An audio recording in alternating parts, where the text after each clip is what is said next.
All right, council is back in session.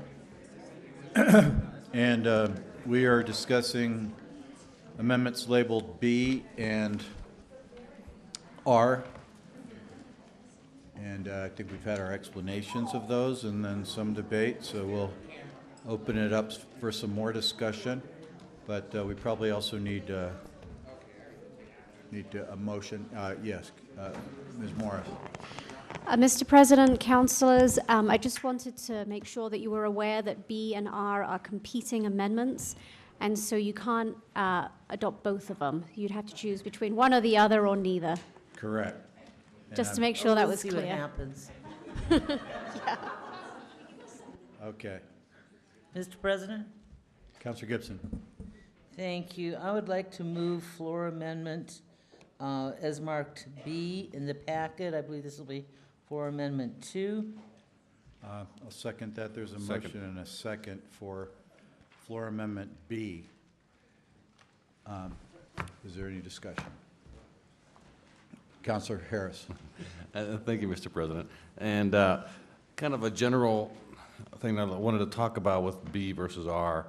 And B, frankly, I think almost might have too much standing even for me. And why I say that is that what sometimes people don't realize is that all the time in our country, we have a conflict oftentimes between civil rights and the majority. And what people aren't recognizing is that property rights are a civil right. You cannot be deprived of life, liberty, or property without due process of law. And when people own land, they have a right to be able to develop it according to the zoning and have clear understanding about what that development is. And I think we have gone a little bit too far in, okay, I guess someone didn't like what I was saying. We have gotten a little bit too far in the direction of having someone be overridden in the legitimate expectations of their property and what they want to do is they want to do some good development that fits within the law and have people hold them up, sometimes for years, just because they don't like it. And that's not good for our economy. That we have an election going on right now, and one of the main issues this year, as always, is economic development. And if people don't have predictability, if they do not have confidence that they can make an investment, put their own hard-earned money into the ground, and that they know what's going to happen after they do that, then we're going to really impair investment in our community. It's the best thing for small business to really make sure that people who are going to be appealing these decisions actually have something at stake, ideally that they should be injured somehow. I think B balances that a little bit. I think the other one just goes way, way too far. Councilor Davis. Thank you, Mr. President. I would close this debate fairly quickly, but I think I agree with Councilor Sanchez. I appreciate him bringing it forward. At the end of the day, this is the process we have now for our folks. It works well. And I think there's a big difference between 100 foot and 660 feet, but in a practical sense, what we're talking about is the neighbors within a city block of a proposed development, the folks that have to see it, drive by it, work with it, and live next to it, have standing at least to challenge something if they have something, and the process will help determine that. And of course, as Councilor Jones put out, anybody else can as well. I don't think it's a big hurdle. I think it helps the development work with the neighborhood early in those early neighborhood meetings that we now have established that have to be done before planning, because they know who they need to talk to, and it's an incentive to talk to all the neighbors and qualify it. I think it's an important piece of a new zoning code that as many folks as possible will be allowed to participate, at least in this early part. And as I heard someone say earlier, if we get to the place where it's not used often and that we see that the zoning code works really well, we can restrict that back later through the defined process to refine the code over the years. But I think it's important to allow neighbors to continue to have input, particularly as we have some new rules that they might want to weigh in on. And I appreciate you, Councilor Sanchez, for doing that. Councilor Winter. Thank you, Mr. President. I'm going to support Councilor Sanchez's R. And it's just when I had all my meetings with my neighborhood associations, the big deal was, and their whole concern was being removed from the process. And even discounting their say by what came out with 100 feet. So I think what this does, it gives the neighborhoods a little more confidence that they're still going to have the same process. And the IDO is better. I mean, we're simplifying from all those sector plans. but I still think you got to have a process for the neighborhoods to appeal, so I support the Councilor Sanchez's. I did have a question, technical question on this, and that had to do with what Mr. Strozier brought up. If I guess either of these passes, is there would that be considered a technical correction if it's deemed necessary? The business about the archaeological, whatever it's called, statement or review?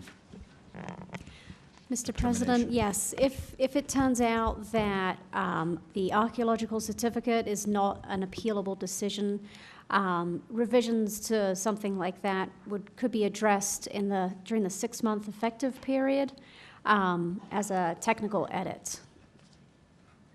Okay, I was just trying to, when he made that point, I was trying to picture what would be the circumstance in which you would apply for an archaeological certificate absent a development of some kind. Do you know?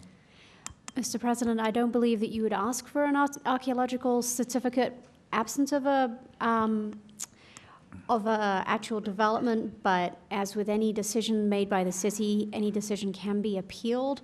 And so in theory, that archaeological certificate could be appealed as part of a wider series of appeals related to a project. So somebody might appeal that and the site plan and a traffic impact study, for example.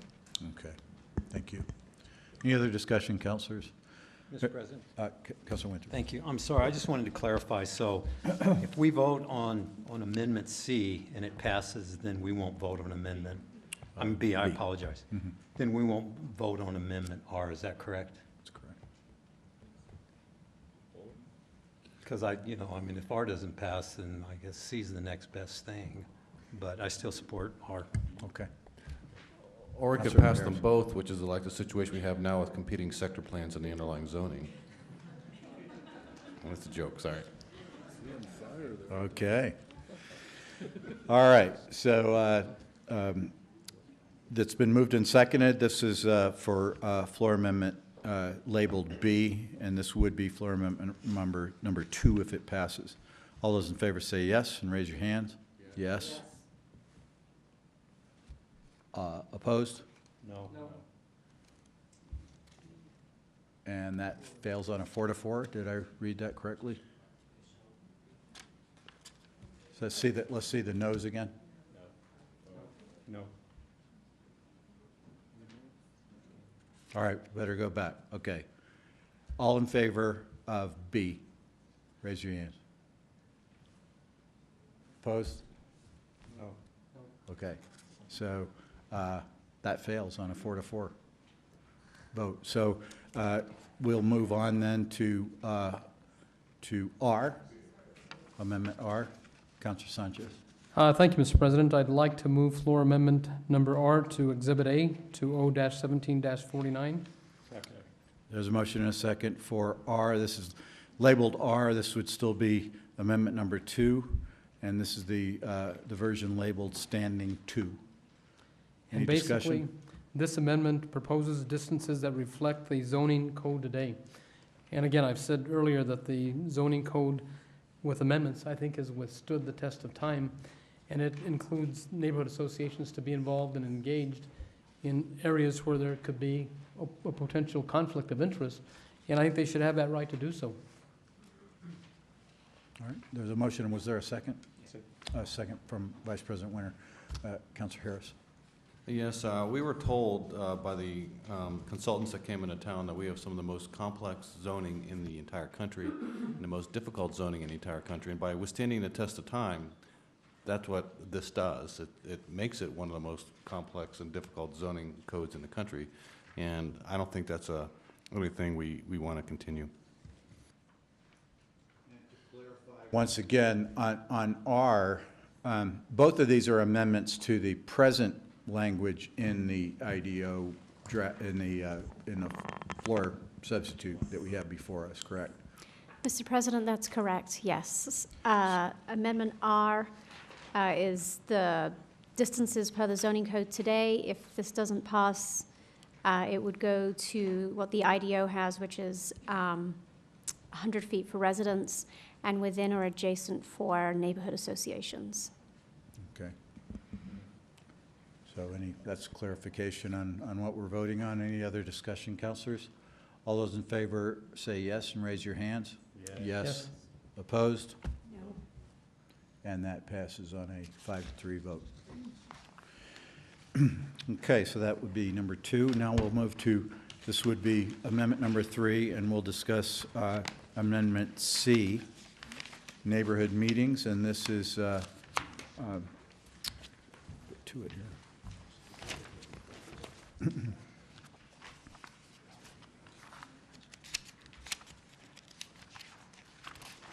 And this is sponsored by Councilor Sanchez. Also Thank you, Mr. Councilor President. I Sanchez. will turn it over briefly to staff and then follow up with some comments.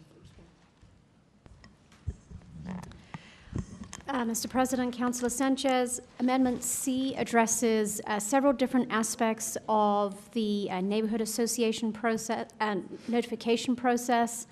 It clarifies the notification process the neighborhood meeting process and the facilitated meeting process, and it clarifies the process for notifying neighbors, what is considered due process to have two attempts at notification. Thank you. Let me follow up. The first part of this amendment clarifies that the applicant will be required to notify all applicable recognized or non-recognized neighborhood associations on file at the ONC of neighborhood meetings, section 6-4. The second part of this amendment is about the required neighborhood meetings. This meeting must occur before an application is submitted. The additional language requires that applicants to identify any concerns that were raised at the meeting and the time were not recommended in the application. Most applications would do this anyway. Therefore, the addition of this language simply requires all applicants to follow best practices. The third part of the amendment is about requests for a facilitated meeting once an application is submitted. The language clarifies that anyone in the process, the city, the neighborhoods, or the applicant can request a facilitated meeting to discuss issues associated with a particular project. And the fourth part of the amendment clarifies the process for the notification attempts. This is the current practice for notification attempts. The IDO requires an applicant to attempt to notify a recognized or non-recognized neighborhood association twice as a reasonable attempt. This provides a clear process for that notification. I do have a question. Would this apply to any permit application?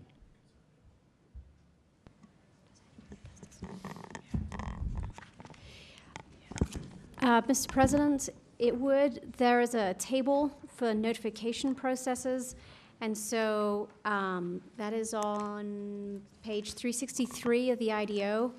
And so the language about the neighborhood meeting, you'll want to follow down the application types that require a neighborhood meeting. The language about the meeting request also applies to that. And then the language about mailed notice applies to any type of decision that requires a mailed notice, which goes beyond the ones that require a meeting. So this is going beyond the types of actions that require mailed notification already, and to require these meetings and so forth.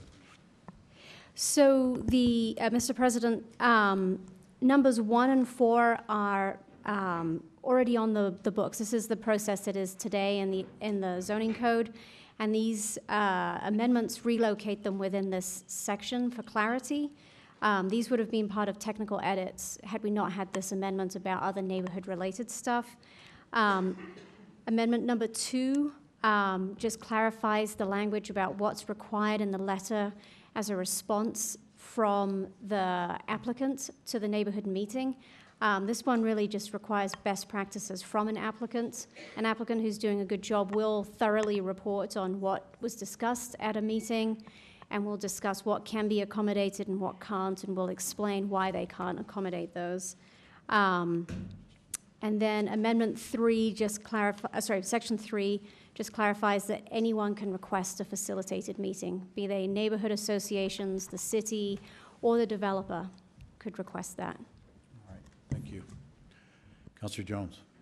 Thank you, Mr. President. Just a clarification, because those of us who actually read what these things say are going to say to ourselves, as I did, how can I possibly have a meeting and get in touch with recognized or non-recognized neighborhood associations? And the question is, if you're a non-recognized neighborhood association, how am I going to recognize you?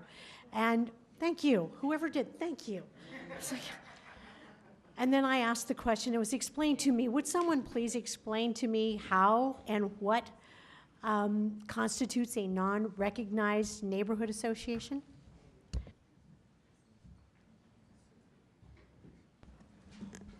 Mr. President, Councilor Jones, the Office of Neighborhood Coordination keeps several lists of neighborhood associations. You have to check a couple of boxes to be recognized, and one of them is you have to have bylaws, you have to be inclusive, meaning you can't say renters can't be a part of my association or business owners can't. And I think there are maybe 2 or 3 other requirements to be recognized.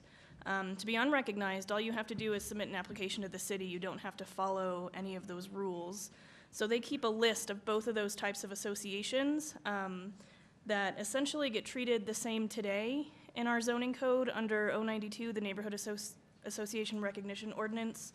So we're just carrying over those provisions that say whether you're recognized or unrecognized, you still essentially get the same privileges.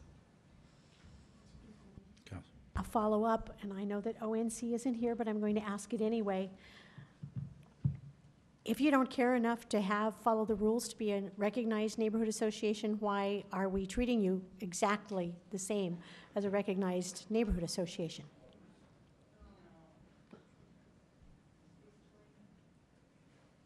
I guess there's no I answer think to that's a that. rhetorical question to some extent.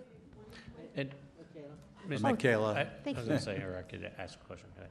Mr. President, councilors, one of the kinds of associations that couldn't meet our rules would be homeowners associations that are for homeowners. So they're not open to renters or businesses because it's an association of homeowners.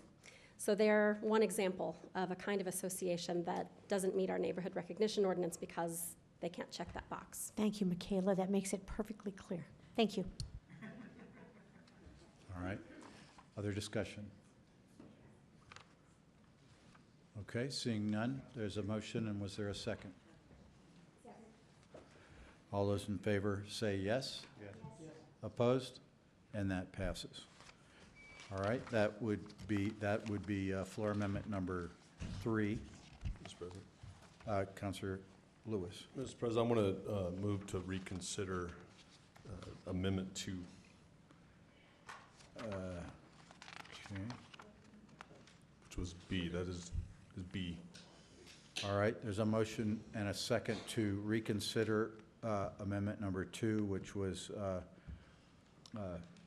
not B, it was R. Oh, Mr. President? Yeah. It's a 2-step process. We need to reconsider B, then the person who that failed, R passed, and then someone has to reconsider R. At least that's what I think we have to do. okay, so the vote to consider amendment labeled B is what you want to reconsider. We'd have to reconsider also the past amendment, correct? Would we not? Mr. President, yes, it would make more sense to reconsider what was Amendment 3, Yeah. R, and then make a decision on that, and then go back and also reconsider Amendment number 2, which was B, and make a new decision on that. Do the other one first. Mr. President, I want to recommend that we reconsider Amendment B. What? Do that first. Okay. So, Mr. President, Yes. I'd like to move that we reconsider our, Second. Okay. Okay, so there's a motion, there's a motion to reconsider the vote on the amendment labeled R. All right, there's a motion and a second. Any discussion? All right, so all those in favor of reconsideration say yes? Yes. Opposed? No. And that passes. Let's see the yeses again? Yes. And no? And that motion passes. So we're back on standing 2 labeled R. And Mr. President, I think maybe we can go to Councilor Lewis's motion now to reconsider B, so just bring us right back to where we were. Would that make sense?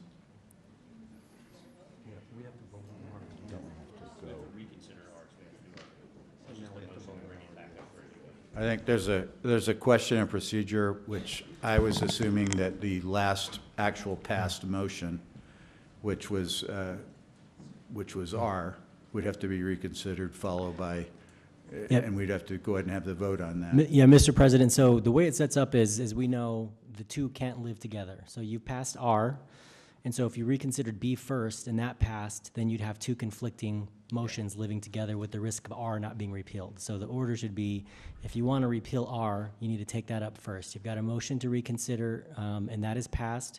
Now you need to take a vote to repeal R or not, in which case, after which you can take up B if R is repealed. Right, correct. So we have already voted to reconsider R, so we're on that now. Is there any discussion about R? Move a do not pass on R.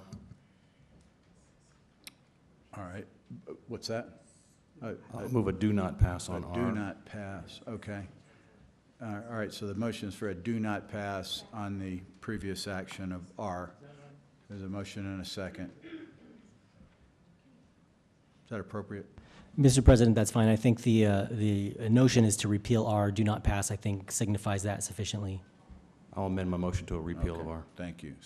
So that, there's a motion to repeal the decision on R. All those in favor say yes? Yes. Yes. Opposed? No. So that passes on a 5-3. So now we're back on calling for a motion on B. Make a motion to reconsider B. Has to be Dan. There's a motion to reconsider the vote. You voted in the affirmative. Somebody that voted against B. Mr. President, make a motion to reconsider B. Second. Okay. There's a motion and a second to reconsider B. So we're back on that motion for the reconsideration. All those in favor say yes? Yes. Opposed?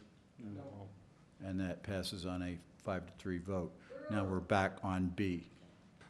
I move a do pass on B. A motion to Yep. approve B. Motion to approve B. All right, there's a motion and a second to approve B. All those in favor say yes? Yes. Opposed? No. All right, so that, the same vote, 5-3. So that passes, and that would be floor amendment number 2. Now we're back on, let's see, we're back on C. We passed C, so that's number 3. We're now on amendment number 4, which is labeled D. No comments from the audience. If you'd like to yell out from the audience, you'll have to leave. So we're on D, and this is the CRFs and group homes. Councilor Winter. Yeah, thank you, Mr. President. And, when I went through this process, one of the things that I did was really go to the community and ask, what kind of amendments they wanted. And this was a very good amendment that came up. And this is, let me read it and then kind of give a little history, and then Mr. Melendres can really talk about the legal aspect. It says on page 155 IDO, section 43B9, add the following: this use shall be located a minimum of 1,500 feet from any other community residential facility or group home. The total number of community residential facilities and group homes shall not exceed 30 in each council district. And the explanation, this amendment proposes to add the 1,500-foot separation distance and limit on the number of both the group homes and community residential facility uses. In today's zoning code, the equivalent use is called a community residential program, which considers both federally protected classes of people and non-federally protected classes of people. So basically, in the old zoning code that we've had forever and ever, it was spelled out the way this amendment is. And then the contractor who came in brought about it himself to make changes that we would not put any limits on this. Now, the question is legally, can we do that? And I'm going to turn that over to Mr. Melendres. Now, just remember, we've had this in the zoning code forever. It has never been challenged. There's not any case law here in this town, in the city, that states that they can put community group homes anywhere. So follow up and do a Mr. better Melendez. job of explaining it than I did. Thank you, Mr. President. Councilor Winter, we have looked at this issue. It came up at the last meeting, discussed it with city legal and reviewed case law in New Mexico. There is nothing in New Mexico that would preclude the city from continuing in its current course under the current zoning code by treating these uses the same. It has come up in other jurisdictions across the country, and it's not altogether clear from the outcome of those either what the appropriate direction is. But right now, the council has authority and policy discretion on how it wants to treat that, either consistently with the current zoning code or to move in this other direction as has been suggested through the IDO. Mr. President, I urge you to pass. I'll second that. There's a motion and a second to approve this would be amendment number 4, labeled D in the packet. Any further discussion? Very quickly, Mr. President. So would this be something that we could do a technical, one of the things in the 6 months, if the industry came forward and said, you know, this has been bothering us? But I think I agree with Councilor Winter. I mean, if they haven't noticed the problem yet and they haven't come to talk to us, but maybe this is something we can clean up if there is an issue. And Mr. President, Councilor Harris, I think you can address anything within that window. Yeah, to the extent you wanted to address that, but historically it hasn't come up as an issue. Okay, thank you. All right, there's a motion and a second for amendment number 4, labeled D in the packet. All those in favor say yes? Yes. Yes. Opposed? I see a show of hands. All those in favor say yes? Opposed? That passes on a 5-3 vote. We'll move to amendment labeled E. This would be floor amendment number 5 if it passes. This requires a mix of uses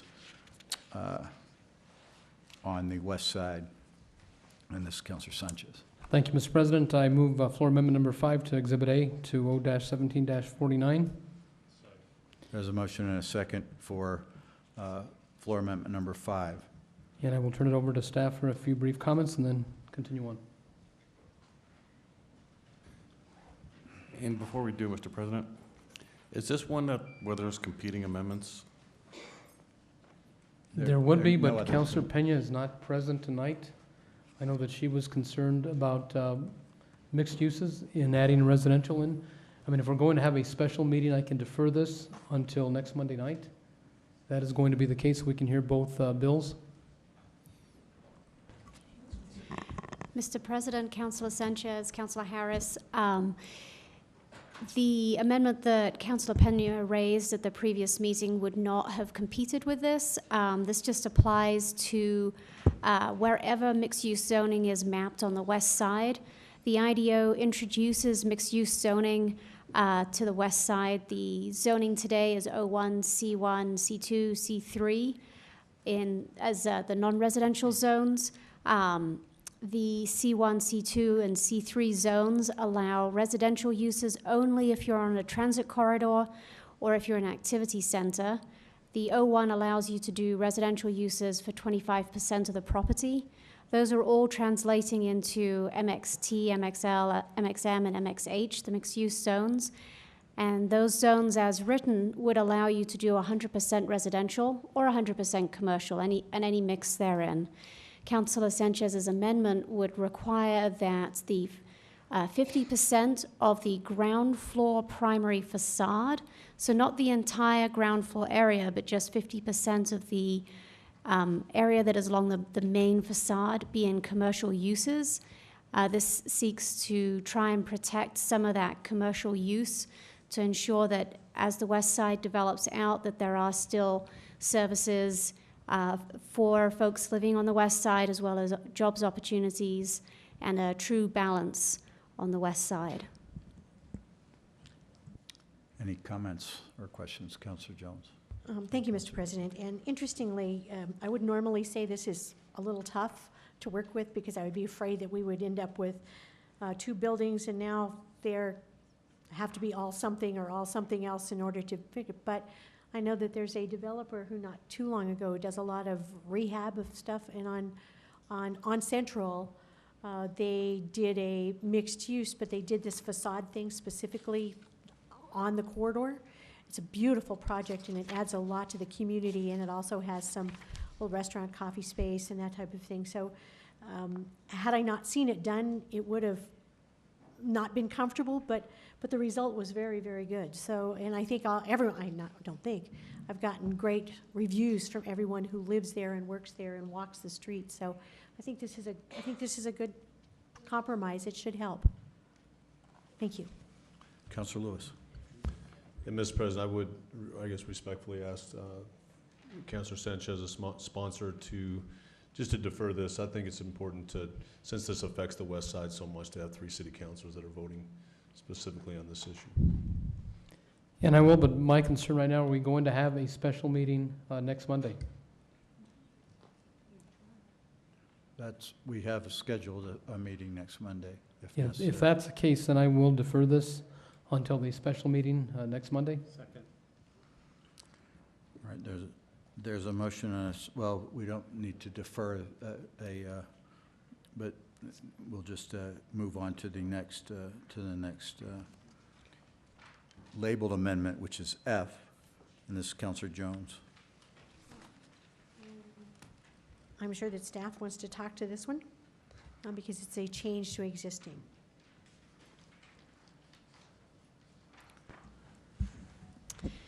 Mr. President, Councilor Jones, this amendment does 3 different things. The first part removes maximum addition to non-conforming uses and structures before you have to come into conformance. Today's zone code, you can expand a building or structure that is non-conforming up to 25%. So if you have a small 800 square foot house, that's a very small addition. But if you have a, let's say, 20,000 square foot manufacturing facility, it's a much larger addition. It's based on the percentage. This amendment would strike the 2,500 square foot minimum from that and just require it to be 25%, which tracks with the different scales of buildings.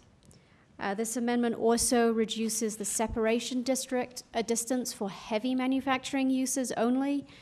The separation distance in the IDO is 1,000 feet. This is not on the zoning code today, and this amendment would reduce it from 1,000 feet to 660 feet.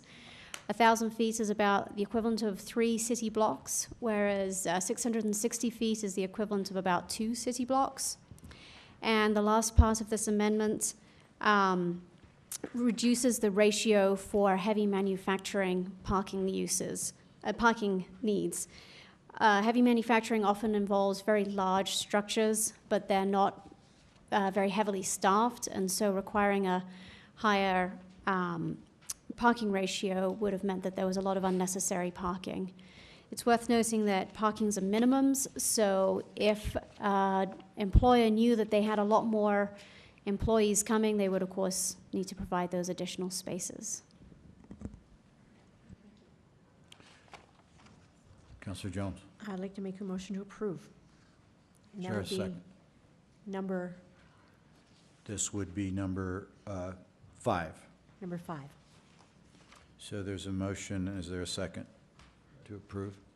There's a motion and a second from Councilor Harris. I'm in agreement with parts 1, 2, and 4 of this, but not of part 3, so I'm not going to be able to support it.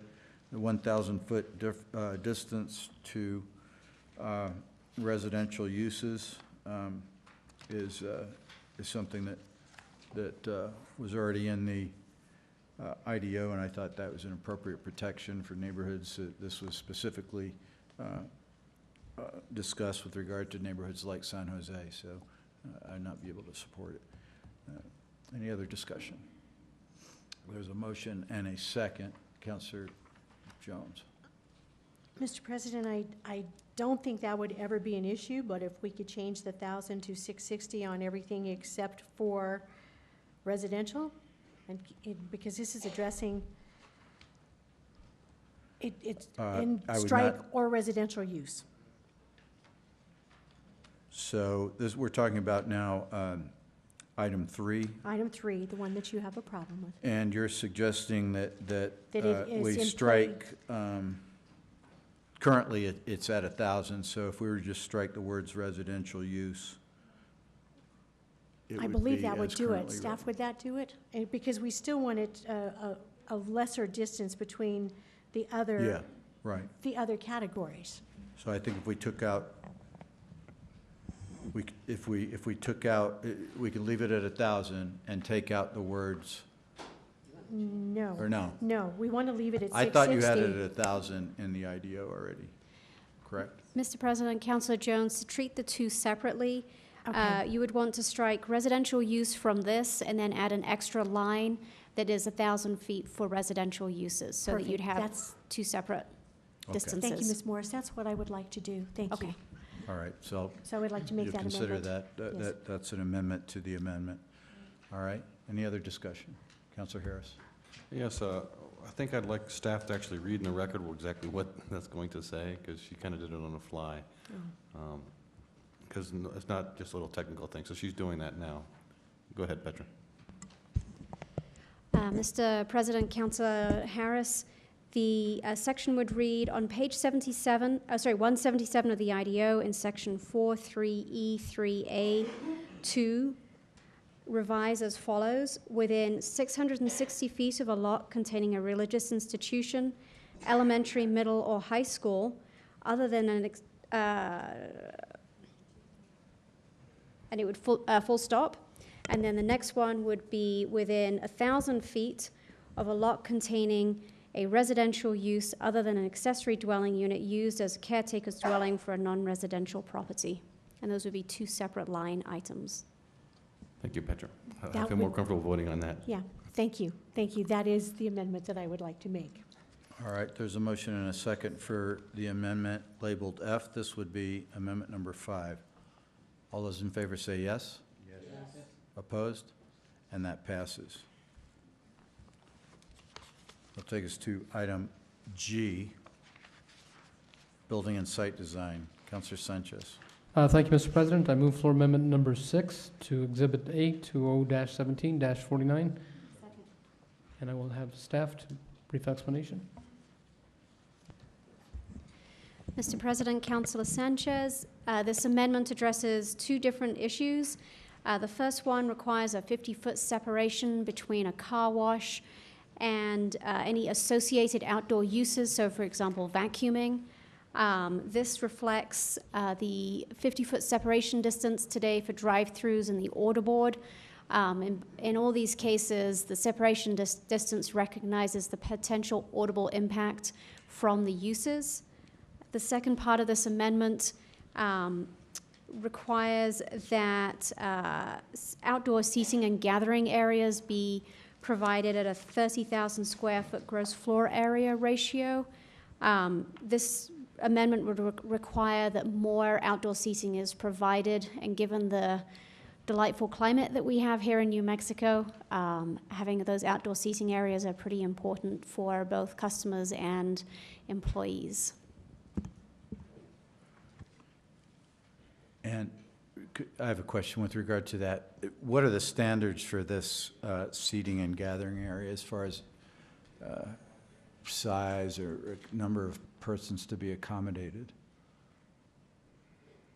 if any? Mr. President, it's 1, 2, and 3 in the amendment, so it's 400 square feet for each 30,000 square feet.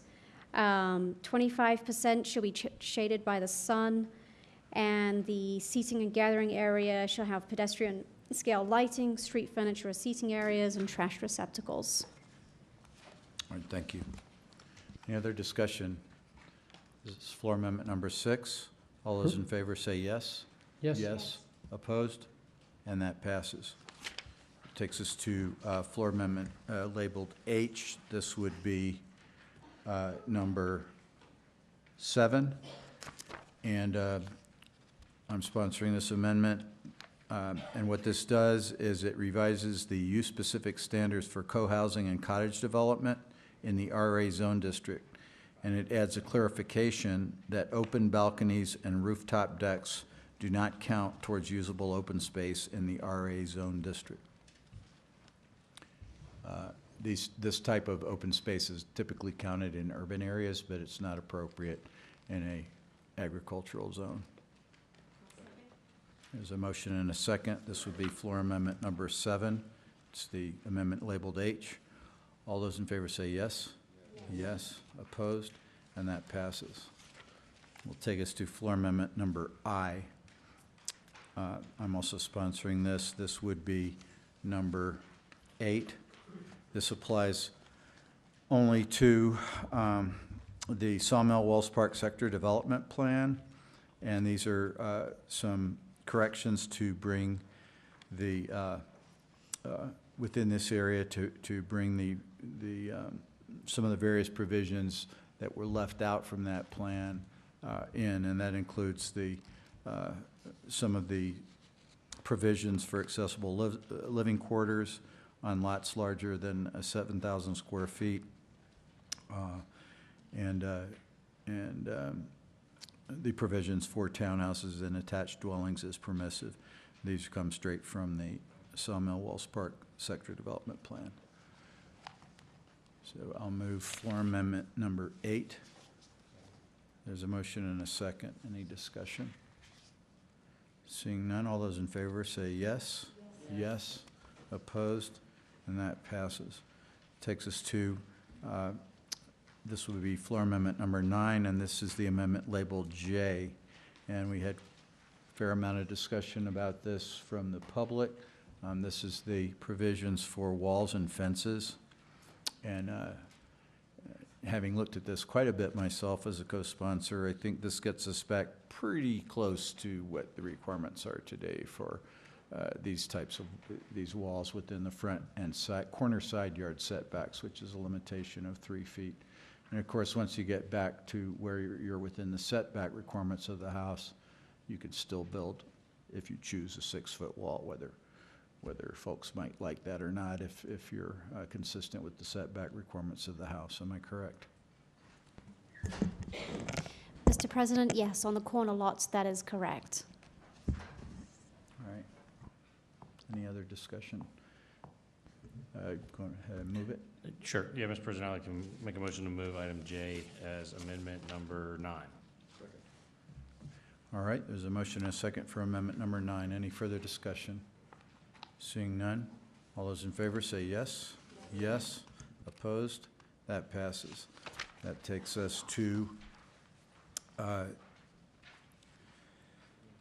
Councilor Winter, amendment labeled K. This would be floor amendment number 10. Thank you, Mr. President. This is my last of my amendments. This also came from my coalition group, and it didn't get too many positive comments in public comment, but I'm going to move it. It's basically what it does. The amendment seeks to increase the standing for neighborhood association within a half mile of a large general retail development. This recognizes that development on a larger scale could have potential impacts that go further than those granted standing for other decisions.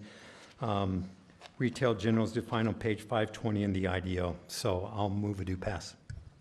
There's a motion for floor amendment number 10. This is increased standing with regard to large retail facilities. The item labeled K.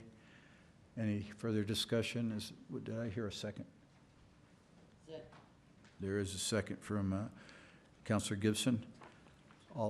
And any other discussion? All those in favor say yes. And raise your hands. Opposed? No. And that fails on a 4-4 vote. All right, that takes us to item L. Counselor Gibson. This would be floor amendment number 11. Okay, amendment, as indicated by Al in the packet, is, addresses the planned development, PD zone, and the minimum acreage size. And this, if passed, would make no minimum, but would keep the maximum at 20 contiguous acres of land. And the reason I'm putting this forth is because, you know, you could use a very small piece of property to initiate some small business, and this would help do that. And actually, I think that Petra can describe it even better than I can, if you would, please. Ms. Morris.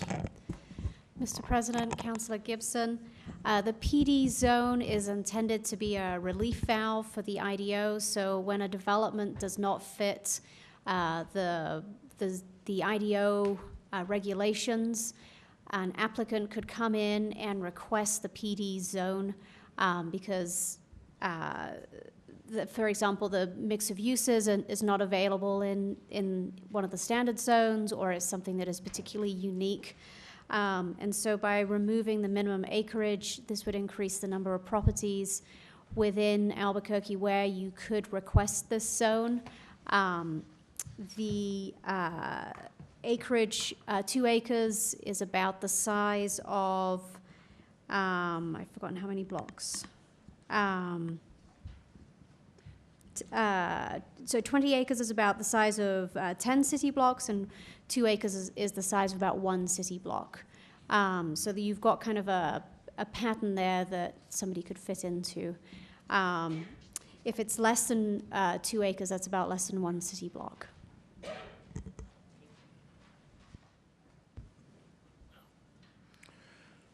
So I do have let's see, is there a question here, Councilor Harris? Yeah, so, Petra, so for instance, in my neighborhood, there's a couple vacant lots up there. They're about a third of an acre, I'm guessing. So if someone wanted to do something unusual, open a, well, I'm not sure what, animal shelter or something, could they then request a PD zone there to do that? If this amendment were to pass? Mr. President, Councilor Harris, yes, if this amendment were to pass and somebody had a property that was a third of an acre and they had a use that didn't fit into the IDO, yes, they could request this, but they would need to go through a zone change process, so it would be a public hearing at the EPC. Your example of an animal shelter is within the IDO, so we anticipate that the PD might be requested at some point in the future when people are coming up with ideas that the IDO has not considered. The IDO definitely goes much further than the zone code does today in considering mixes of uses and new and different things that our older zone code doesn't always accommodate. And if I understand, the concern about the 2 acre minimum is to, there's a potential for a whole bunch of little properties all over the city having PD zoning, which is kind of the problem we have with SU now. Is that one of the concerns? Did I get that right? Mr. President, Councilor Harris, that is correct. Part of the reasoning for the 2 acre minimum is there is concern that that relief valve would be overused. The SU1 zone was intended to be a relief valve, and it has been, some could argue that it has been overused in the city. The thinking behind the 2 acres is that's the size of a city block, so if you're less than a block in size, you should really fit into the character of that block. If you are 10 blocks or more, which would be the 20 acres, then you should fit into the form of the city. So if you're between that 1 block and 10 blocks, then maybe you could create your own thing, which would be what the PD is. Okay, thank you. Councilor Davis. Yeah, I think I agree. I think I like at least as we start this process, I like reserving these special uses for those larger properties. I do worry about a proliferation. And I think it's important to have PD, but only for certain exceptions. And obviously, if we get to a place where we have a whole bunch of folks bringing small projects to us throughout this process, we, for the first time, built in a process by which we do deliberate review of our applications and zoning, and we could come back as a council every year through that process to do that work. But I'd like to try to give the IDO a chance as best we can, as we can best zone what we have, to see if it can fit. And so I totally get the purpose here. I think we ought to wait and hold off and see how what we build first works before we build in a whole section to create exemptions to it. All right, any other discussion? And, we did have some discussions about this in relation to possibly doing, things like a tiny home village and so forth. I think we do have zoning categories, though, based on my discussions with staff, that could allow that currently within the IDO. Am I correct? Some of the mixed-use zones, MX-type zoning. Mr. President, yes, there are a number of different uses within the IDO that could accommodate a tiny home village. It would depend on the format of the tiny homes. If they're on a chassis on wheels, they would be considered an RV, and so they would fit within the campground use. Which we did just amend. Yes, and if they are on a foundation, depending on the size and the development form, it could be considered multifamily, it could be considered co-housing, it could be considered cottage housing, all various different formats. All right, thank you. All right, there's a motion and a second. This would be floor amendment number 10 if passed. This is the one labeled L. All those in favor say yes and raise your hands. Yes. Opposed? No. And that motion fails. All right. Sorry, Diane. Okay, so now we'll move to the amendment labeled M. This would still be floor amendment number 10 if passed. And this is specifically for the East Downtown Character Protection Overlay. And this, in discussions, that's a relatively modern overlay zone now, or sector plan now, but the folks from East Downtown did review it with staff and decided that some of these provisions, they're really kind of detailed building design provisions primarily, plus one on signage and one on outdoor lighting, were not necessary and really had not come into play during any development there. So they were on board with this change. So I'll move floor amendment number 10. Is there a second? There's a motion and a second for floor amendment number 10. All those in favor say yes. Yes. Opposed? And that passes. And next is floor amendment number N. And this is Councilor Jones and myself. This would be floor amendment number 11 if passed. Councilor Jones. Yeah, go ahead. Mr. President, Councillor Jones, this amendment is to 01749 rather than to the exhibit. This would provide a process for the effective date for any changes needed to the IDO.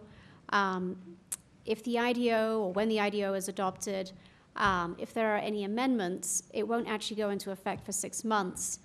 But the zone code has its own process, which doesn't apply to the IDO, so any amendments, they're sort of in limbo. They don't have a process. And so this would provide a process for any amendments to the IDO in that 6 month effective period. I'd like to move approval. There's a motion and a second for approval of this, would be floor amendment number 11. This is the amendment labeled N as in Nancy in your packet. Any further discussion? All those in favor say yes. Yes. Opposed? And that passes. And that takes to floor amendment number 12, and this is the amendment labeled O in your packet. Counselor Gibson. Yeah, thank you. I'm going to move a do pass on the amendment marked O in the packet. I'll second that. And Ms. Morris, would you like to speak to this? Thank you. Mr. President, Councilor Gibson, this addresses the use artisan manufacturing. This is a new use to the IDO. This would take artisan manufacturing from CV, conditional vacant, to conditional in the MXT zone. It would also revise the amendment, the definition to clarify what artisan manufacturing would allow, and it clarifies that you can do some of the newer technologies such as 3D printing. Artisan manufacturing is a change in the economy where people are moving towards some of the smaller and more creative industries, and so this seeks to accommodate that.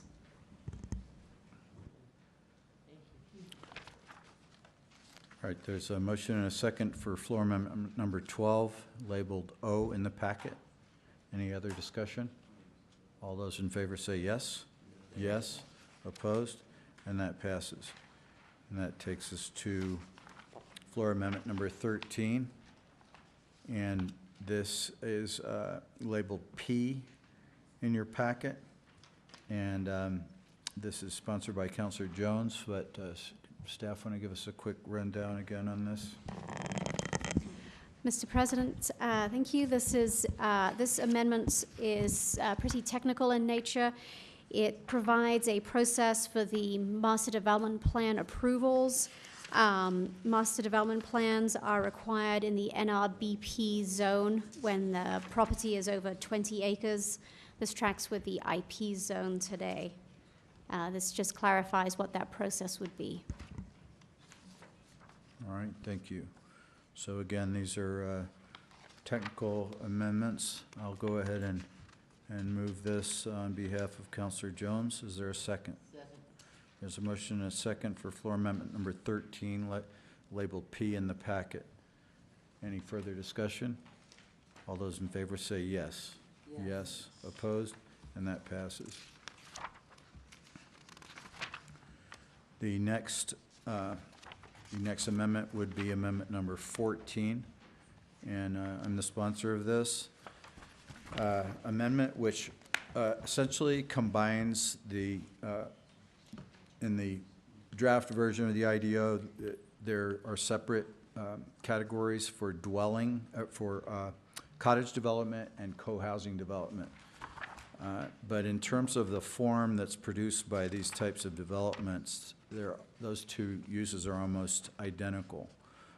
So what this does is merge the cottage and co-housing uses into one use, and it's really just continued to be called cottage development, correct? Trying to think what other key changes there are in that. It does also create a minimum size dwelling in these developments of 650 square foot. So because these are intended to be infill projects and with clustering of the buildings, we didn't want to defeat the purpose by having extremely small units, especially in the RA1 and R zone, or R1 zone.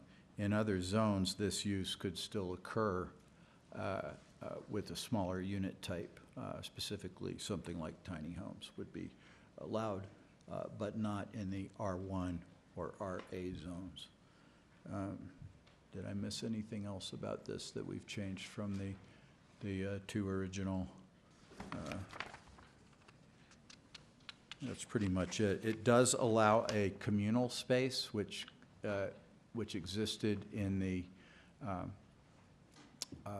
in the co-housing, as it was written, but not in the cottage. But this would allow, within the cottage, you could have a common building of some kind for the use by all residents. And I believe we've got the, this still maintains the limitation and size of 1 acre. I know there was a lot of discussion about that, but this is actually the way cottage development is limited to that size today. Is that correct? Ms. Morris, today it's limited in size to 1 acre. Mr. President, yes, that's correct. Or the minimum size, I should say. The minimum is 1 acre and the maximum is 2 acres, Right. per the cottage regulations in the IDO today. Right. So we also amended, as you noted previously, the open space requirement. This has to be true open space, including a percentage of common open space. And it also requires a setback buffer around the perimeter of the development. Mr. President, yes, that's correct. And this amendment, the 30% usable open space is extended from the RA zone also to the R1 zone. So in the RA and R1 zone districts, a cottage development would have a maximum unit size of 1,000 square feet, but a minimum of 650 square feet. And they'd also be required to have 30% usable open space. And as you mentioned, there's the 10-foot buffer. In some of the more intense zones, so for example, if you were doing one of these developments in the MXT zone, you would not be required to have the 30% usable open space because it's a more intense zone. You would need to have the buffer, but you would not have the minimum unit size. You would still have the maximum, but you wouldn't have the minimum. Okay, so that's intended for the more urban locations with mixed-use zoning. That's correct. That's intended to recognize the difference in intensity between the different zones. And there was one concern that was raised. I don't believe it was raised tonight, but with regard to the placement of the 30% open space, is there within this zone, are the standard setbacks of the surroundings or the zone within which it lies, that front setback, side setback, rear setback all still applies to the overall development, correct? Mr. President, yes, that's correct.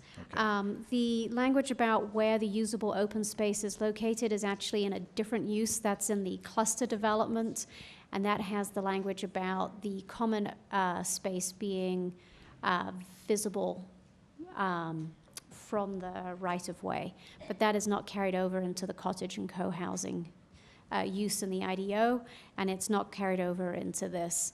It's meant to be a different building approach where that shared usable open space may be a central courtyard around which the houses are clustered, rather than a piece of open space that is for the wider public to at least visually enjoy. All right. But the front setback would still apply. Mr. President, yes, that's correct. Okay. All right, any questions about this, councilors? If not, I'll move floor amendment number 14. Is there a second? And it's been moved and seconded. All those in favor say yes. Yes. Opposed? And that passes. And that takes us to floor amendment number 15, which I think we're past now. Let's see.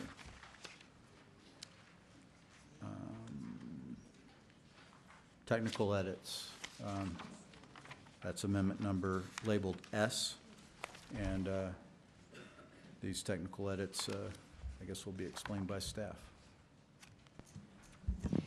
Mr. President, thank you.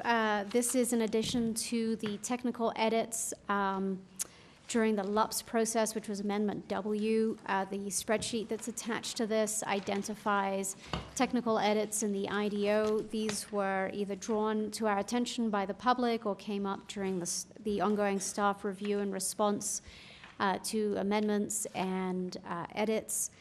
These amendments all either carry on regulations that are already in the zoning code, or just clarify language from previous amendments. All right, thank you. And so,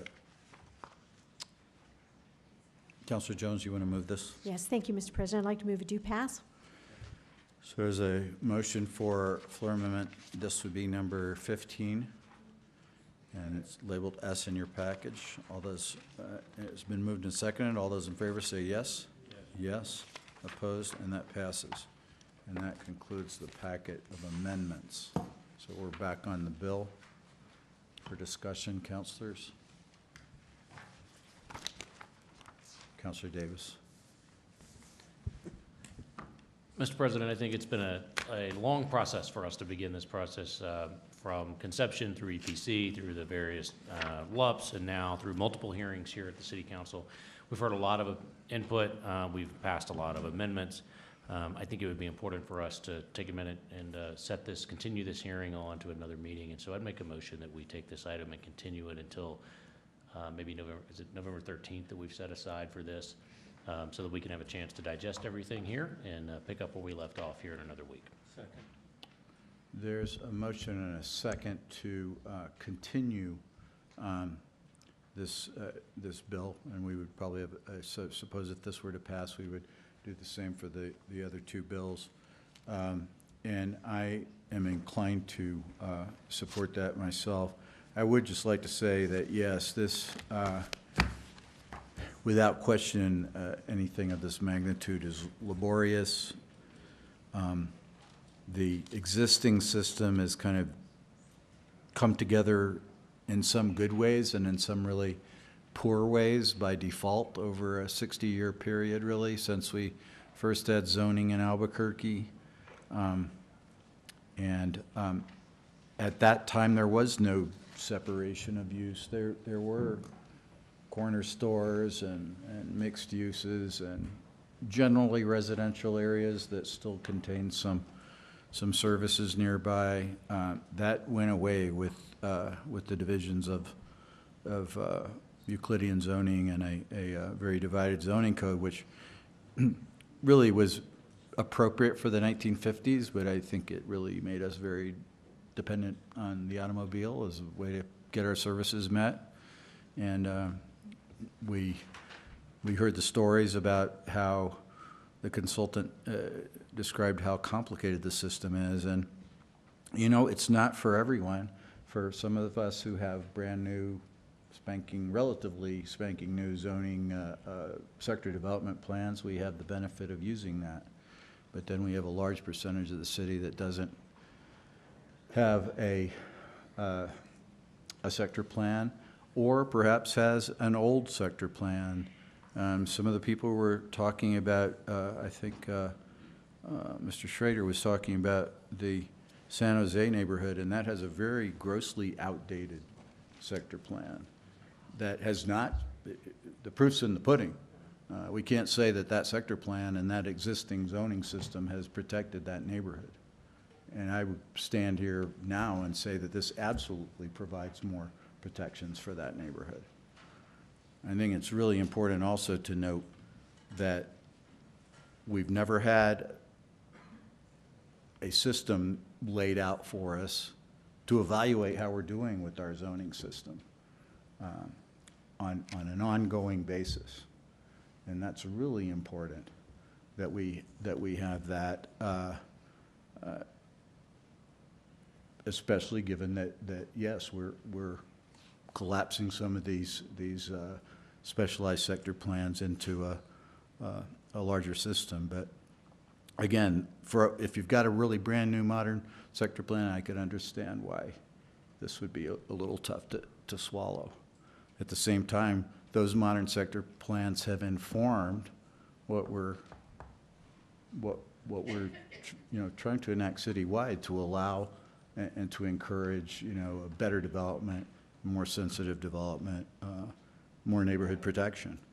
So I just wanted to kind of summarize that, because I know it's laborious for everybody here, everybody who comes down every night to sign up to speak, for the staff, ourselves, everyone, different interest groups, different neighborhoods, but, you know, I believe in this process. I think it's been very well-intended and very, very laboriously worked out, and it's not going to be perfect. Guess what? Nor is our current system. Is absolutely not perfect.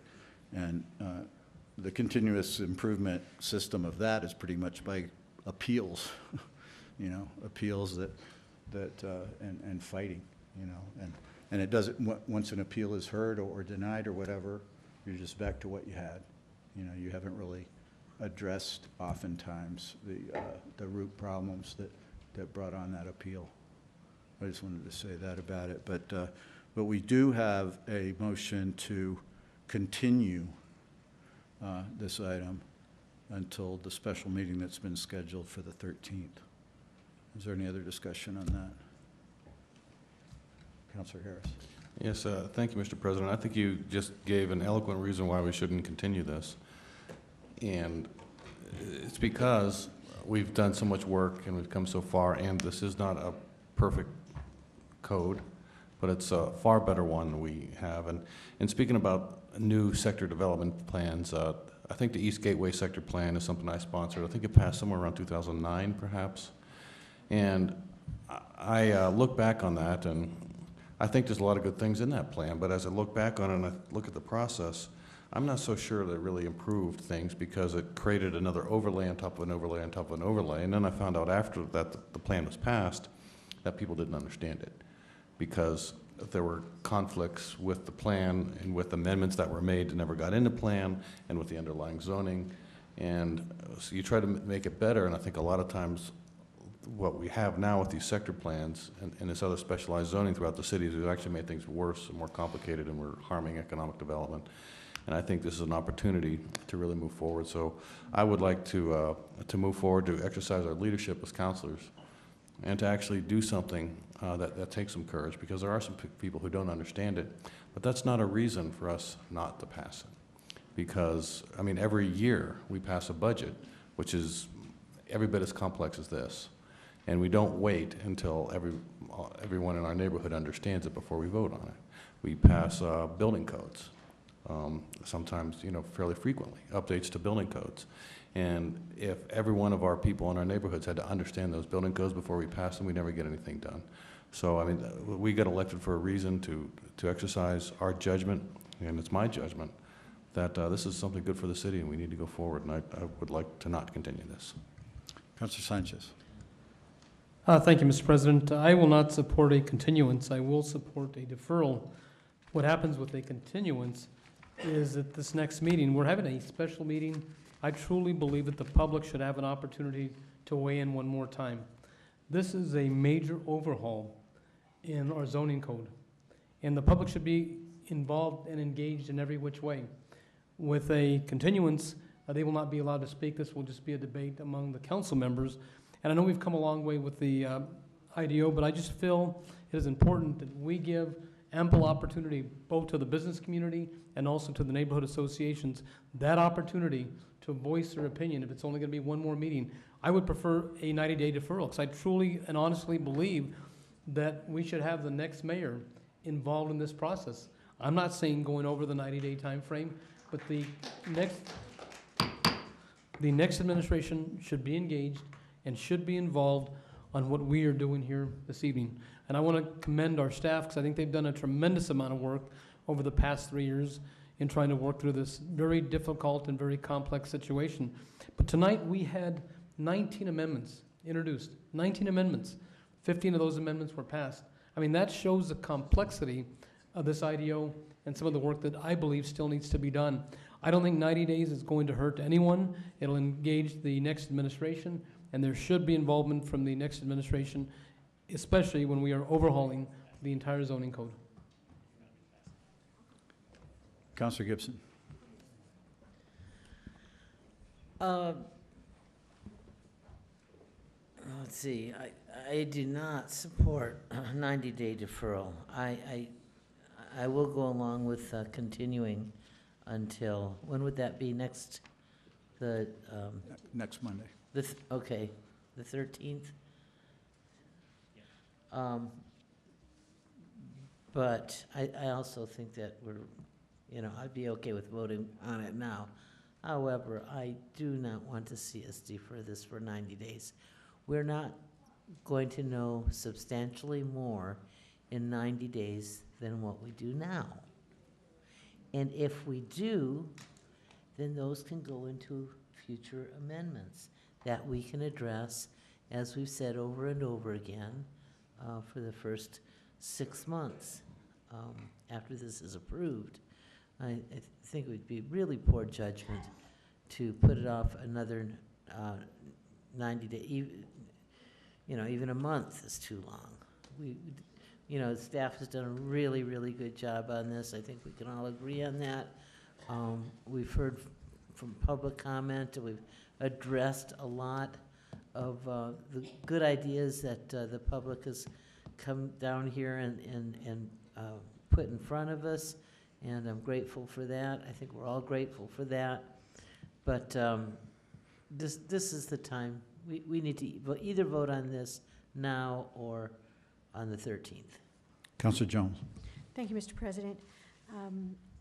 I understand the people who would like to keep deferring this. I understand that, but I don't agree with it because we haven't heard anything new, and we just needed everybody to come forward. We will still make changes. We will still make changes if they're justified. We will still make changes if this will make it a better piece of legislation for the city. We'll be making changes on this thing as long as it needs to be done to fix it and make it better, because it's like everything else. What was it? A great woman once said that we had to pass it before we knew what it said.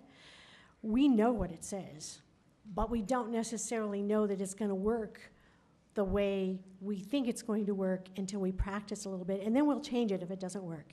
If people have zoning, we've already said we're open to making changes if it's needed.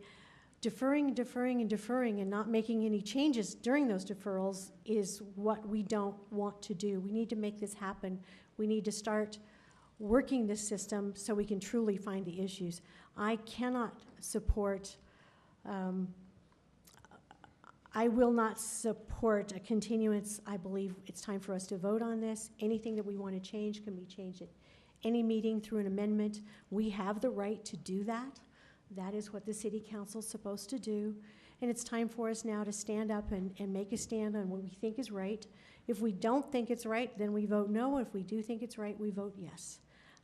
So I will not support a continuance. No comments, please, from the audience. Thank you, Mr. President. And Councilor Sanchez, I think I'm going to support a continuance, and I think it will give a chance for the city council to really look at all the amendments we've done, look at the totality of it, and then at that meeting, you can call for a deferral at that meeting, because that's still a possibility. But I think at least a continuance will give us a chance to look at what we've got and then have a discussion on it and then move forward at the November 13th meeting. And I really think that, I don't think we should vote on it tonight. I think that the public expected us to have one more meeting. I mean, I expected us to have one more meeting, and so this was kind of news to me about voting on it tonight, and I just think it gives us time to digest it. And there's a lot of things I like about this plan. But I mean, if folks are planning on voting for it tonight, I don't know if I can vote yes for it tonight, because I think the public expects one more meeting. So I think we ought to look at the continuance. Thank you. All right. And the motion is for a continuance, not a deferral. Any other discussion? I'll support the continuance as well. But I also, the 90 days or deferring another 90 days. And I mean, earlier on, it was a 2-year deferral. It was a 1-year deferral. So, people are asking us to defer it 90 days, and towards what end is what I'm not sure I'm clear, because vast majority of the people that are saying defer it for 90 days have not talked to staff about what their specific issues are.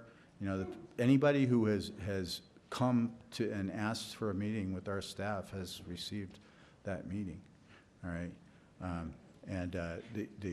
Anybody who wants to talk specifics has been invited to attend those meetings.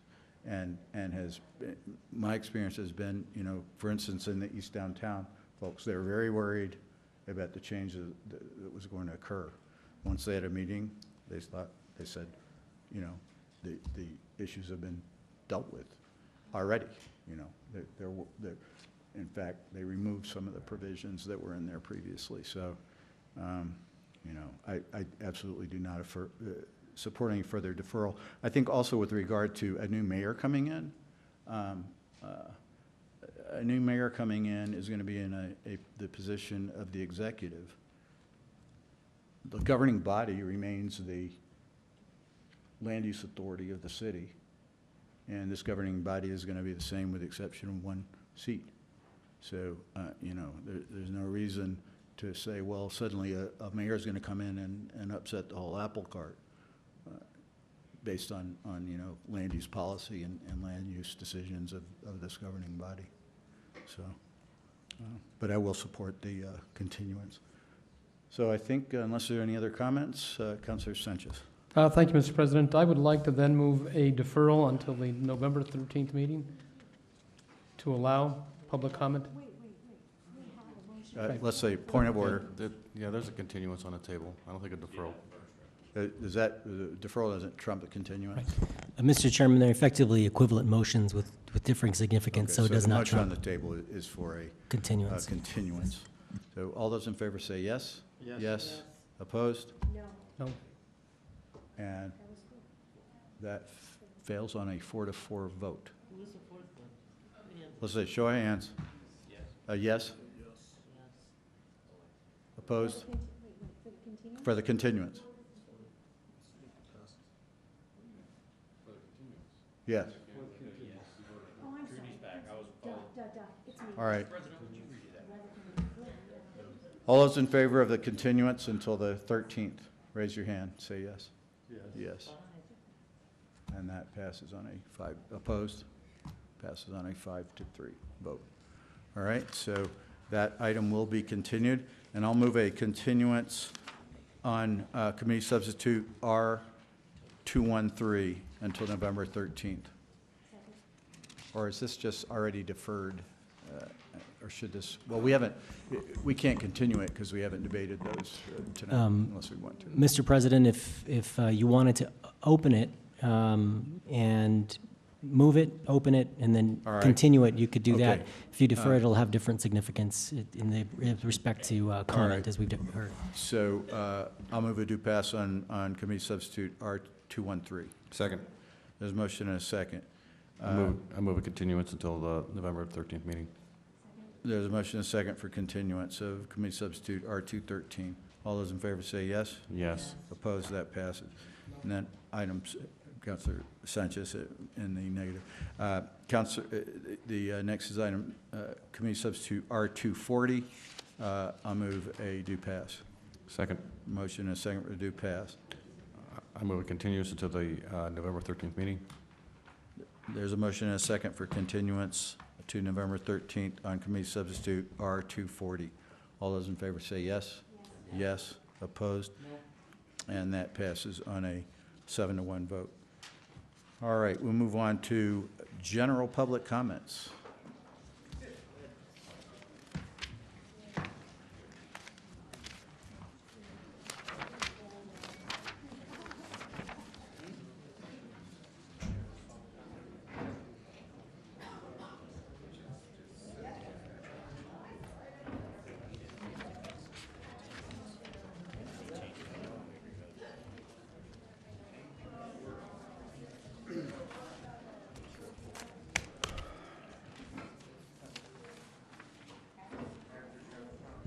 All right, we're on general public comments. We'll read the names of the first 3 speakers.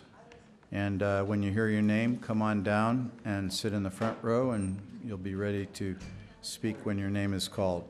First speaker is Don Schrader.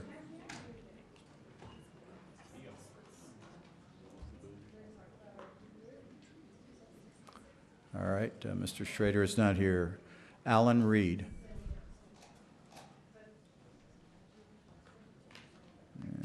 don't see Mr. Reed either. E. Ward.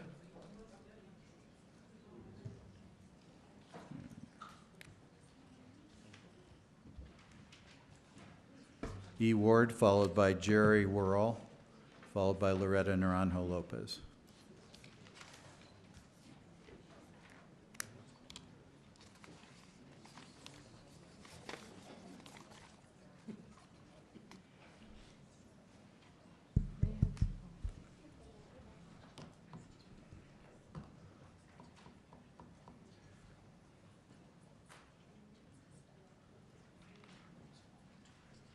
Should I start? Go ahead and start.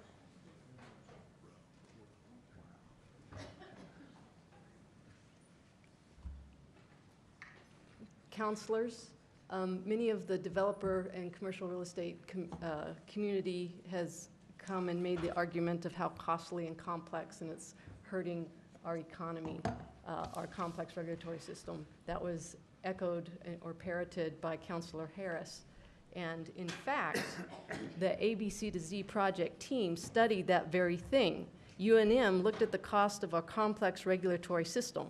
The biggest cost they heard about was about the delay in processing applications. But UNM's findings did not support this claim because the permitting time is roughly the same despite the site's zoning or approval process. And there's further details about that.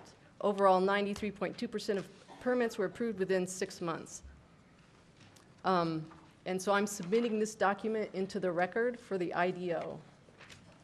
And you've heard the HNA repeatedly has shown with the city's own data the lack of representation of racial and ethnic minorities, a protected class under the Constitution, in the public participation process of the APC to Z. I also submit into the record for the IDO a series of documents that illustrates a rather intimate relationship between the planning department and commercial realtors, developers, communities. And you may have wondered in these hearings why all their comments seem to echo one another.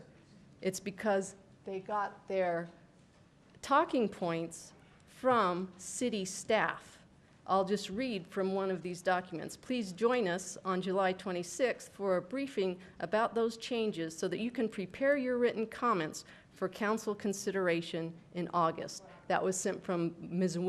Rents Whitmore to a business developer design professional summer update group and announcing a specific gathering. Thank you.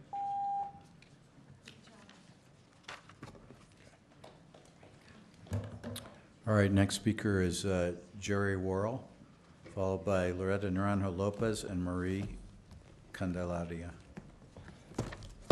This has been one busy day. Here's my concern at this point and why I wanted to save this for public comment. I was delighted to hear that we were so well loved by the planning department before we were moved over to council services, but I think I missed the going away party. The council, now that we're a part of council services, my real concern, which I was trying to voice here tonight, and I hear it echoed throughout this room, is this elimination, minimizing in any way, shape, or form public input. I started my first city council presentation in 1957 arguing for a drag strip because I wanted to drive my car on that drag strip rather than down the streets of Rockford, Illinois. And 60 years later, I'm still standing in front of city councilors trying to get attention, trying to represent the people who elected me president of the West Side Coalition, and trying to get your attention and for you to listen to me. And in the main, over the 10 years that you have known me, we've pretty much been able to do that, to be able to look at one another, have differences of opinion, and be able to move on from there. And that's what I'm hoping here tonight, is that we move forward as organizations. I'll still be president of the West Side Coalition. I think they might vote for me one more year. If not, so be it. But I will still be standing in front of you trying to argue what the neighborhoods have, and I want you to hear us. And I think that you do. Now, we've gone from the Office of Neighborhood Coordination, moving over, we have gone from the West Side Coalition. When I took it over, it was 22 members, and then it pretty much depends on whose ox is gored, how much membership I get. So we soared up to 41, 42 when I was on the other side of the fence from Mr. Bohannon. Strange that would happen. And now we're down to, from 41 down to 25. But 2 more people coming back. So we will continue to ebb and flow with our ability of what we represent, but it'll always be fair, it'll always be to the point, and I'm just representing my people on that. So I hope we move forward together. Thank you. Thank you. We will. Ms. Naranjo Lopez, Ms. Candelaria, and then Karen Cathy. Good evening, President and councilors. My name is Loretta Naranjo Lopez. I'm the president of Santa Barbara Martineztown Neighborhood Association, a member of Martineztown Work Group, which are all part of Albuquerque Interfaith, and also a leader with the Historic Neighborhood Alliance. I just want to say that we have continuously for years have asked for the change of zone to correct the error, to make our homes R1, and now we're dealing with the non-conformance with this passing of the IDO, and this is a taking, and this is a legal issue. And I just want to read this New Mexico statute 3-21-5, which is part of the current intent in the zoning code. And it says that the terms used in New Mexico statute 321-5, jurisdiction, the legal authority of a court to hear and decide a case. Concurrent jurisdiction exists when 2 courts have simultaneous responsibility for the same case. The geographic area over which the court has authority to decide cases. The regulations and restrictions of the county or municipal zoning authority are to be in accordance with a comprehensive plan and be designed to lessen congestion in the streets and public ways, secure safety from fire, flood, waters, panic, and other dangers, promote health and general welfare, provide adequate light and air, prevent the overcrowding of land, avoid undue concentration of population, facilitate adequate provision for transportation, water, sewage, schools, parks, and other public requirements, and control and abate the unsightly use of buildings or land. The zoning authority in adopting regulations and restrictions shall give reasonable consideration, among other things, to the character of the district and its peculiar suitability for particular uses. I hope you really read this and really understand that when you make a zone change, that all of it is grandfathered in. You need to understand the law and understand the decisions you are making. Thank you, Ms. Naranjo Lopez. Ms. Candelaria Marie. Karen Cathy. Spoke previously. Ron Casillas. I don't see Ron. Chris Cedillo. Is Chris here? Chris Cedillo, followed by Mike Alvarez, followed by Dr. Valles. Good evening, City Council, President Benton. My concern is 017-51, I'll read it, amending the traffic code and the municipal ordinance relating to pedestrian safety and vehicle pedestrian conflicts, sponsored by Jones. It says, one of the things it says, whereas through adoption of this ordinance, the city expects that the Albuquerque Police Department will enforce the provision of this ordinance evenly against all violators, regardless of their purpose and engaging the prescribed activities.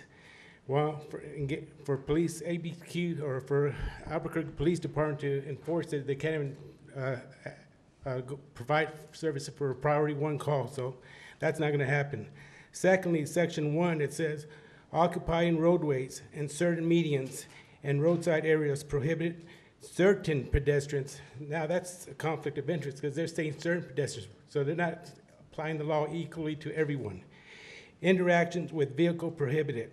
So what you're talking about protesters, you're talking about panhandling, campaigning. So if you're campaigning for someone, If you're in that thing at 98th Street, that's less than 4 feet. So that means there shouldn't be no protest or no person holding a sign for either candidate because that'd be prohibited. But it's mostly, if you read the news and the news media, that's why I came out here, it said panhandling. So this decision, it's gonna be in the Albuquerque Journal tomorrow, and plus the news, that the city council voted for this ordinance to prevent panhandlers from receiving donations or from motorists. That's what it's all about. And that's gonna be what the news is gonna say tomorrow. Not what it all says. When I first saw the thing, they didn't know what it was about. Traffic ordinance is to criminalize panhandlers for listing money and for those who chose to help them by giving them $1 to make it criminal. This is under disguise of pedestrians for safety, but it's. Thank you, Mr. Cedillo. Let's see, next is Mike Alvarez. Mike here. Dr. Valles, then Renee Horvath, and Simon Polakowski.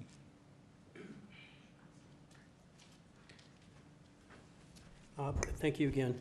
You know, I vehemently disagree that there's no value in waiting to see if we can change this again. I realize, Councilor Gibson, that you disagree with me, but just recently, some people have stepped up to offer some amendments to this thing that you all debated tonight, and there's some changes that were made tonight. So time is good. Time is good if you want a quality product. That goes for my profession as well. And I've stood here before, or I've watched the stream, and time and again, this city council has glorified the work of salaried planners, and I think today they were referenced as low level. Well, I thought that was cruel. But anyway, and they had to hire outside help. It's in those documents that we submitted. This city was not prepared to do all kinds of things that we had to hire out-of-state help from. And seemingly forgotten are those people, those neighborhood residents, regular people that took the time and corrected or made better some of the things that the planners had put into this document. So I don't buy that notion that time doesn't help. Non-paid residents, and I want to recognize them because to the west side, I thought they did some heroic stuff. Jolene Wolfley, M. Ward, Renee Horvath, they deserve praise for their hard work at discovering some of the planner's shortcomings. And they deserve credit for striving to make the IDO a better document while facing the looming deadline of November 13th, conveniently just prior to election of the next mayor. Thank you. Thank you, Dr. Valles. Renee Horvath, and then Simon Polakowski, Elizabeth Venzel. Good evening. My name is Renee Horvath, and I want to talk about sector plans. I know you keep saying they're very old and outdated and there's problems with them, but I want to say our Coors Quarter plan has been really good, and it just serves one area. You don't need the Coors plan for the rest of the city. You just need it for this one area because we had the most spectacular views in the city, and that's a community amenity for everybody in town to enjoy when you drive down that road. And right now, the view regulations are not the same as they are in your overlay zone in the IDO as it is in our current Coors plan, and that needs to be worked on. The public is going to be extremely upset if we start losing the views. And right now, we're starting to misinterpret the view regulations, and we need to get a handle on it quick. The transportation part is very important part of the Coors plan because it's a limited access road. Coors is, and so is Unser. And when you have developers saying, well, we want more curb cuts on the west side and median cuts, it doesn't work with the Coors plan. So that's why it's important to keep the transportation part together with the land use part, because you have to design it with the function of the roadway. You have to understand how the roadways work and how the land use part goes with it. That's why I've told the planners many times, don't separate our transportation in a transportation document. It needs to go with our cores plan. And don't separate the views from the character protection. It all goes together. That's why we want to keep our sector plans. And that's why it's important. It tells a story. So I want you to realize that. I'll just say I was referring to specific plans that I know of. I'm not that familiar with your plan, but we do have quite a few plans that are from the late 1970s and early 1980s that have And really this one's failed. 1984, so it's pretty old, but Yeah. old doesn't mean Well, it's bad. My understanding is we care very much about the view protection, so we'll, again, we've got a 6-month period, if this is adopted, we've got a 6-month period to continue to hash We'll out just things keep like the that. same language that we got. Thank you. Mr. Polakowski, Ms. Venzel is the last speaker.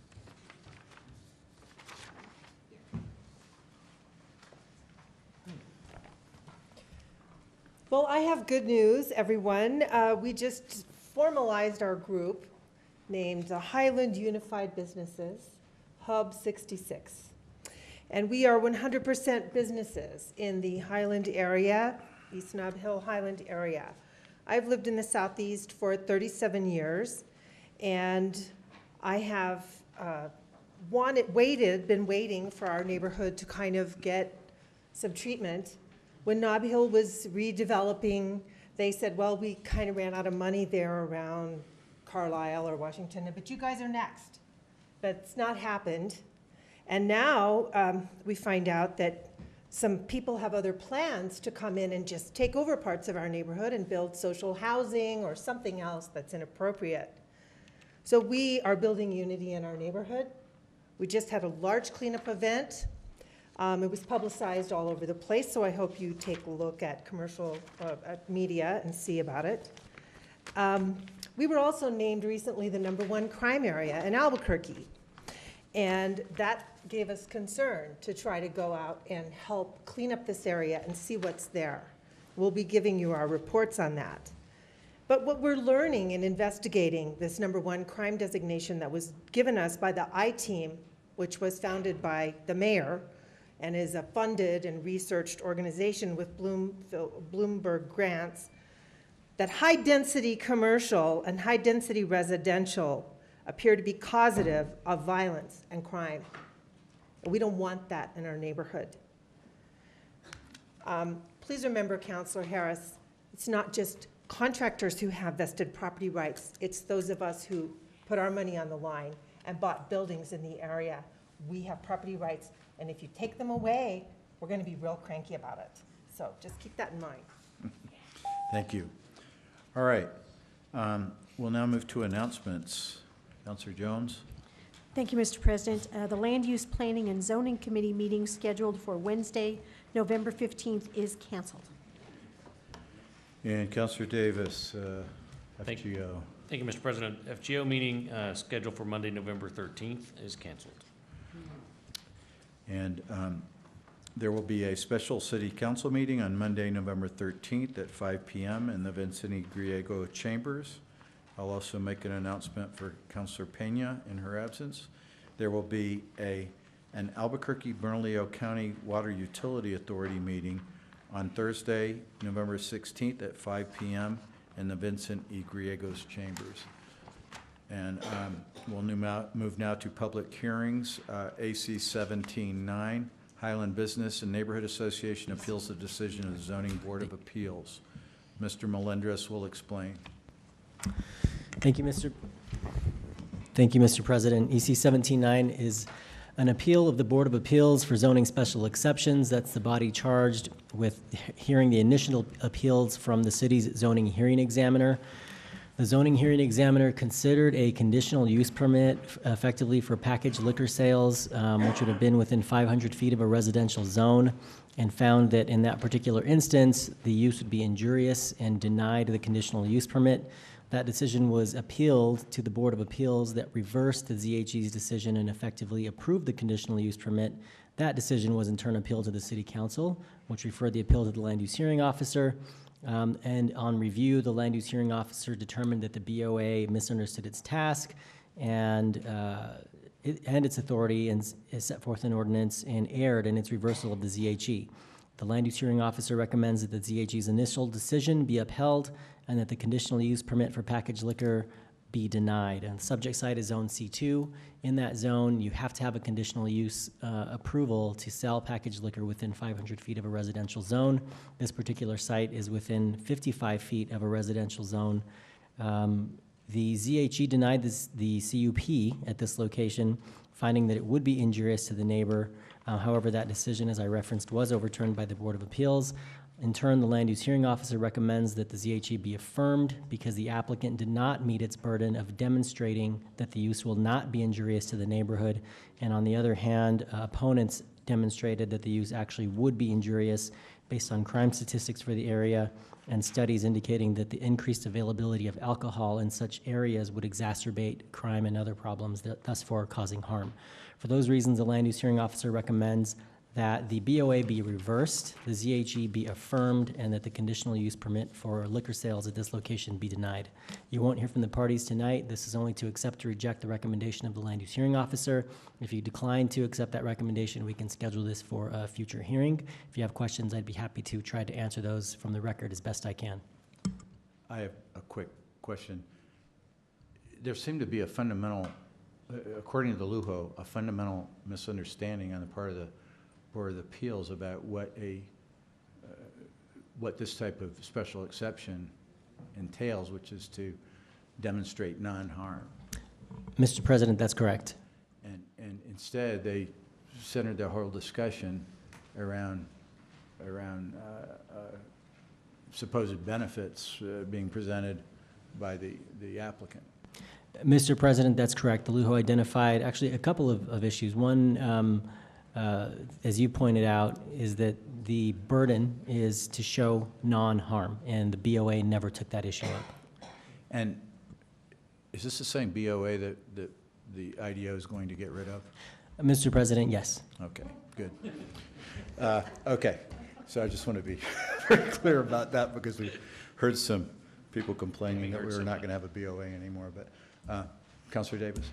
Mr. President, to get us started, I appreciate that. Given the long record we've heard in the summary from Mr. Melendrez, I make a motion that we accept the Lujo recommendations and findings in this matter, which would effectively deny the permit for the alcohol at this location. Second. There's a motion and a whole bunch of seconds. Any further discussion? Councilor Gibson. So I just wanted to make an observation along what the conversation was just a moment ago. It seems like the Board of Appeals sort of stepped into the previous board, the zoning hearing officer's role, and kind of repeated what happened at that level. So it went to ZHE, Board of Appeals, and then Lujo, right? Mr. President, Councilor Gibson, Yeah. that's right. So it's almost like they just, backstepped back into the ZHE level. In other words, so I'm fully on board with this. I was going to make the motion myself. I thought your summary, staff summary of the findings were clearer, though, than the Lujo's report. Oh, okay. Any other comments, councilors? My There's a friend- motion and a second to accept the Lujo's recommendation and findings. All those in favor say yes? Yes. Yes. Opposed? And that passes unanimously. All right, and then, no. All right, I'm not going to gavel you guys again. All right. We now move to approvals. This is, next is item A, EC 460, approving an agreement with SMG to operate the Albuquerque Baseball Complex.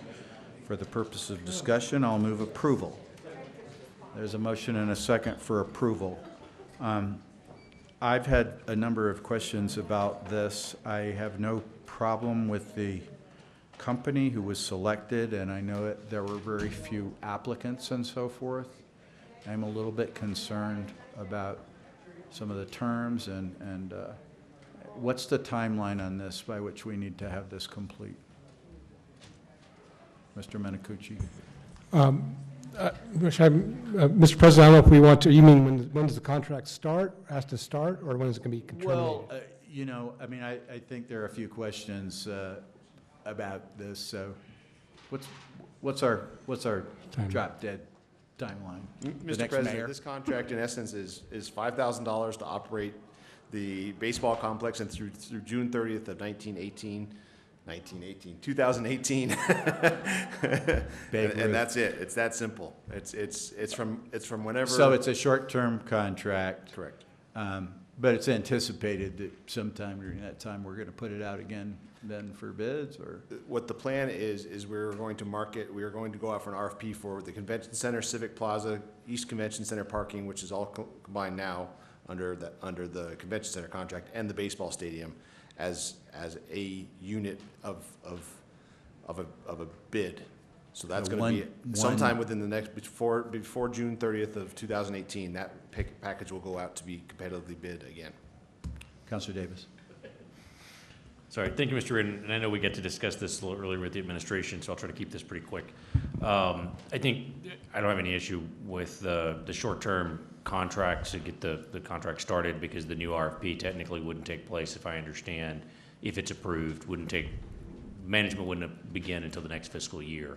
And so this just starts that sort of interim gap, presuming the baseball field will open sometime in December. Is that correct? Mr. President and Councilor Davis, exactly. We hope to open the stadium, or the 5 fields and the field house possibly by the end of this month, definitely by December. But the biggest thing is with spring tournaments and people planning for regional tournaments, they need to know now who they're dealing with. So by having an SMG on board now, we can start getting those tournaments booked and actually be able to sell the product for next spring.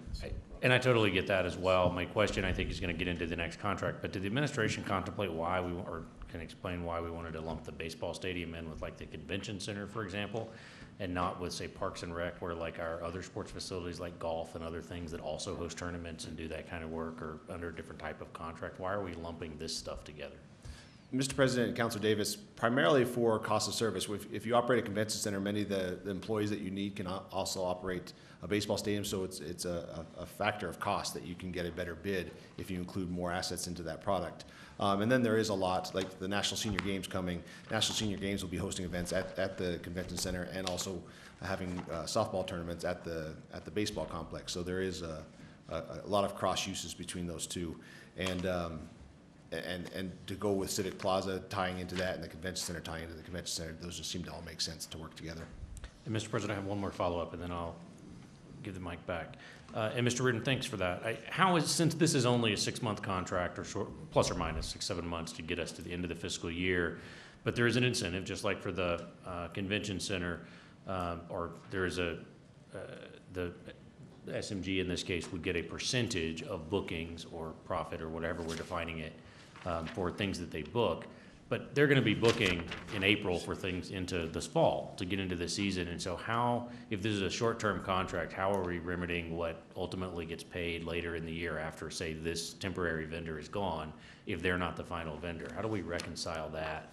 And why would we not just use city staff to do that interim work while we're getting this up to speed until we have a full picture to give to a vendor that we could repackage as a better deal with better analysis? Mr. President and Councilor Davis, we are only paying $5,000. There is no money, there's not a single dollar above that will be paid to SMG to operate through June 30th. So there's not a percentage of any revenue, any products they build. There are operating expenses that this $5,000 will be going to, but there's not a percentage of anything they book above operating costs that would not come back to the city. And the cost, we did look at this during the budget cycle last year for Parks and Rec to do this with permanent employees, City of Albuquerque employees. It was going to take in the neighborhood of 9 to 10 employees, new equipment for us.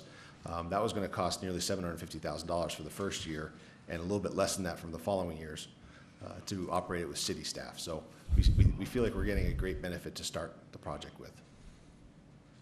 Okay, thank you. Councilor Lewis. Mr. President, it certainly sounds like we're getting a really good deal as far as financial. I just want to make sure that the expectation of SMG that they are that they're not working part-time. You know, I mean, working for the it doesn't sound like a whole lot that we're giving them, but are we expecting that they're putting everything into, ensuring that, we're getting the tournaments and that they're, doing everything that we would expect them to do? Want to make sure it's just not part-time. Mr. President and Councilor Lewis, that's not the feel we get at all. We've had some conversations with them. They're not able to book until they actually have this contract signed, so we won't see the numbers.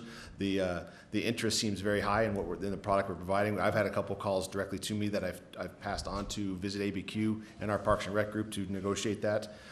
So they're working closely with Visit Albuquerque or Visit ABQ, and I think we're going to be very proud of the product that they give us for the 6 months of service. They're going to be they've been instrumental in, as we build the product, in making sure that we have the right equipment out there that makes it even a better product to sell. So they've been involved now in even the design and the construction of it without a contract. So, and they've took it on their own initiative to come out and try to do those things for us. Great. And I think we got an incredible product. Yes, we and do. So I want to make sure it's marketed well and that we got everything, put into it.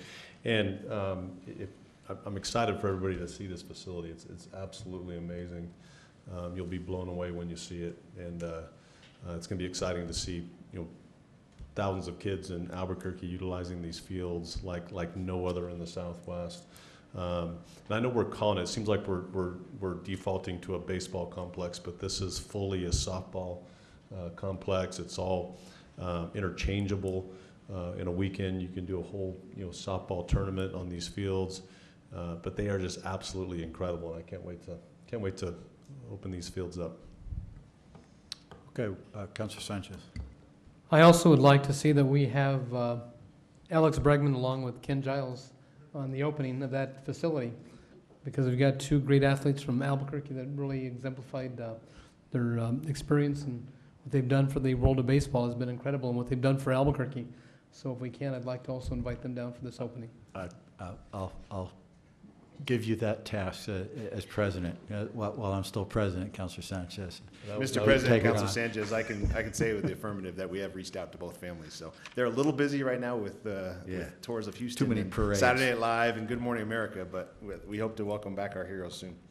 Mr. President, I would challenge, or I guess ask Councilor Sanchez to challenge Alex Bregman in like a home run derby. I think something like that would be pretty exciting. Be exciting when the EMTs arrive for Councilor Sanchez. All right. So, okay, so we have a motion and a second for approval on EC 460. Unless there's any other discussion, all those in favor say yes. Yes. Opposed, and that passes. And we did table a couple of items, Councilor Davis, the ECs for the two outside legal services items, EC 17, 417, and 418. Yep. And he had some questions for Madam City Attorney. We can do this pretty quickly, Mr. President. It's okay. I make a motion to remove 17417 from the table for consideration. Second. Motion and a second to remove it from the table. All those in favor say yes? Yes. Yes. Thank you, Mr. President. And Mr. Hernandez, can you just catch us up a little quick? I know you weren't available earlier. We had questions on this item in 418, and essentially these are legal service contracts. They're extending existing contracts, as I understand, that have been temporary for about 10 months. But the piece that caught everybody's attention, I think, was the option for 2 additional 2-year renewals, which seemed a little longer than we could recall for other legal service contracts, generally because we've done a couple of 1-year extensions or maybe a 2-year. But this is a significant amount of money and a little longer than I think we could remember. Can you tell us why we've chosen to do that here? Mr. President and Councilor Davis, I have been in touch with the Division Director for Risk Management to talk about this issue. These are 2 contracts that are administered through Risk Management rather than through my department. They're for workers' compensation cases, which it's my understanding from talking to Risk Management that for decades those have been managed by Risk as opposed to by legal. And so they don't flow through my office, but it's my understanding from speaking to Mr. Innan that there are 5, 6, 7 law firms that they consistently use for workers' compensation cases. These are 2 of those, and they've been very stable in terms of their providing services in this area to Risk Management. Typically, these have been on shorter contracts, and they told me that they are hoping to reduce some of the administrative burden that comes with renewing those each year by having these options to renew. And they said that these are the first contracts that they've decided to try that with, just because they are firms that they do expect to keep on doing this work over that time period. If for some reason they chose not to, there are always the 1 or 2 year intervals where they could decide not to extend. So that was the reason, and they said that they had just decided to try a different approach so that they would be under contract for a longer term without the need to revisit it each year with the same process. Mr. President, and thank you, Mr. Hernandez, for checking on that for us. We're figuring it out. It's not yours, for instance, is helpful. Yeah, and I appreciate that. I understand that.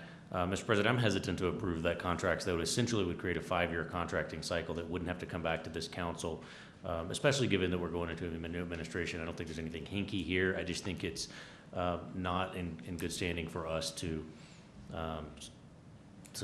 start a contract that would extend beyond the term potentially, or at least to the end of the term of the next administration who might have a different vision or might seek different types of legal counsel and might have a different vision. So I would prefer us, and if I understand that Mr. Hernandez, correct me if I'm wrong, any cases that they've entered appearances on, of course, we're going to continue to be obligated to work on even under the old contracts, has been my understanding in the past. But I think I'd rather see us vote this down and send it back to be reconsidered either as a shorter term contract here or to be taken up later down the road. Okay, Councilor Harris? So let me know if I understand it also, because I thought, and I apologize for not reading the contract carefully, but these are renewable contracts, but does it obligate the city to renew them, or could the new administration say, well, I don't think we want to renew, I think we want to go a different direction? Mr. President and Councilor Harris, you're correct. It does not obligate the city to renew them. They are, one of them would run through June 30th of next year, and the other would run through November 30th of next year. And remember, these also can be terminated at any time if the new administration chose to do that. But they do run, 7 to 12 months between the two of them, and those extensions would be the decision of the city to extend or not extend. So if I'm understanding correctly, this would give the new administration, who's going to have a lot to do, the option of just allowing these things to go forward without having to go through a process of evaluating another law firm. Or the new administration could say, you know what, we're going a different direction. And will the new administration appoint a new risk manager have that option? No, the risk manager is not. It's classified. Pardon me? It's Mr. President, Counselor, it's a classified position. Classified position. But still, the chief administrative officer could still instruct the risk manager to go a different direction. Is that? Mr. President, Counselor, I think that's correct. I think okay. that the CEO would have, the CAO would have a lot to say in the decision about that. And just to speak a little bit about Mr. Hernandez's comments, it's not uncommon at all that we let the contracts, and there's a rotation basis for these work comp cases, as was pointed out. And if the city attorney really doesn't want to use the law firm, they just don't award the cases. And so really that prerogative will remain with the city attorney, the CAO, and ultimately council on a renewal. I think. Yeah. Is there a motion? I guess Mr. President, I'll make a motion just to keep it easy. I'll vote against it, but to keep it easy so we're not confused late. I'll make a motion to approve, but I would recommend that we vote against just to turn this down. But how do we do that? We only just want to vote? It's one way to do it. Motion to do not approve. How do you want to do it? All right. There's a motion to do not approve. Yeah, so vote against the normal. Is there a second for that motion? Okay, that fails. Somebody else do it. Seeing none? Is there? Motion to do not approve. Motion to do not approve. So are we approving this EC? It was going to be approved as part of the consent agenda, but it's now before us, along with both of them are before us. So Councilor Davis made a motion to not approve. Be not Reject. approved. Yeah. So that's the motion, but there's yet to be a second. Is there a second? Second. Oh, okay. So we have a motion and a second to not be approved on Yes. EC 17417. All those in favor say yes. Opposed? No. So that fails, so I'll move that it be approved. And there's a motion and a second that it be approved. All those in favor say yes. Opposed? And that passes. And then we'll move to EC 17418. I'll make that same motion, Mr. President, to remove it from the table for reconsideration, or for consideration. Huh? We haven't taken it off the table yet. Second. Okay, there's a motion and a second to untable it for consideration. All those in favor say yes. Yes. Yes, it's back on the table. Councilor Harris. Move approval. There's a motion and a second for approval on EC 17418. All those in favor say yes. Yes. Opposed? No. And that passes on a 6-2 vote, I believe. All right, so now we are back on EC 463, the approval of real estate sales agreement between the City of Albuquerque and the City of Las Cruces for 113 acres in Doña Ana County. Councilors, I will have Chris summarize, but this has to do with our open space trust lands. Mr. President, thank you.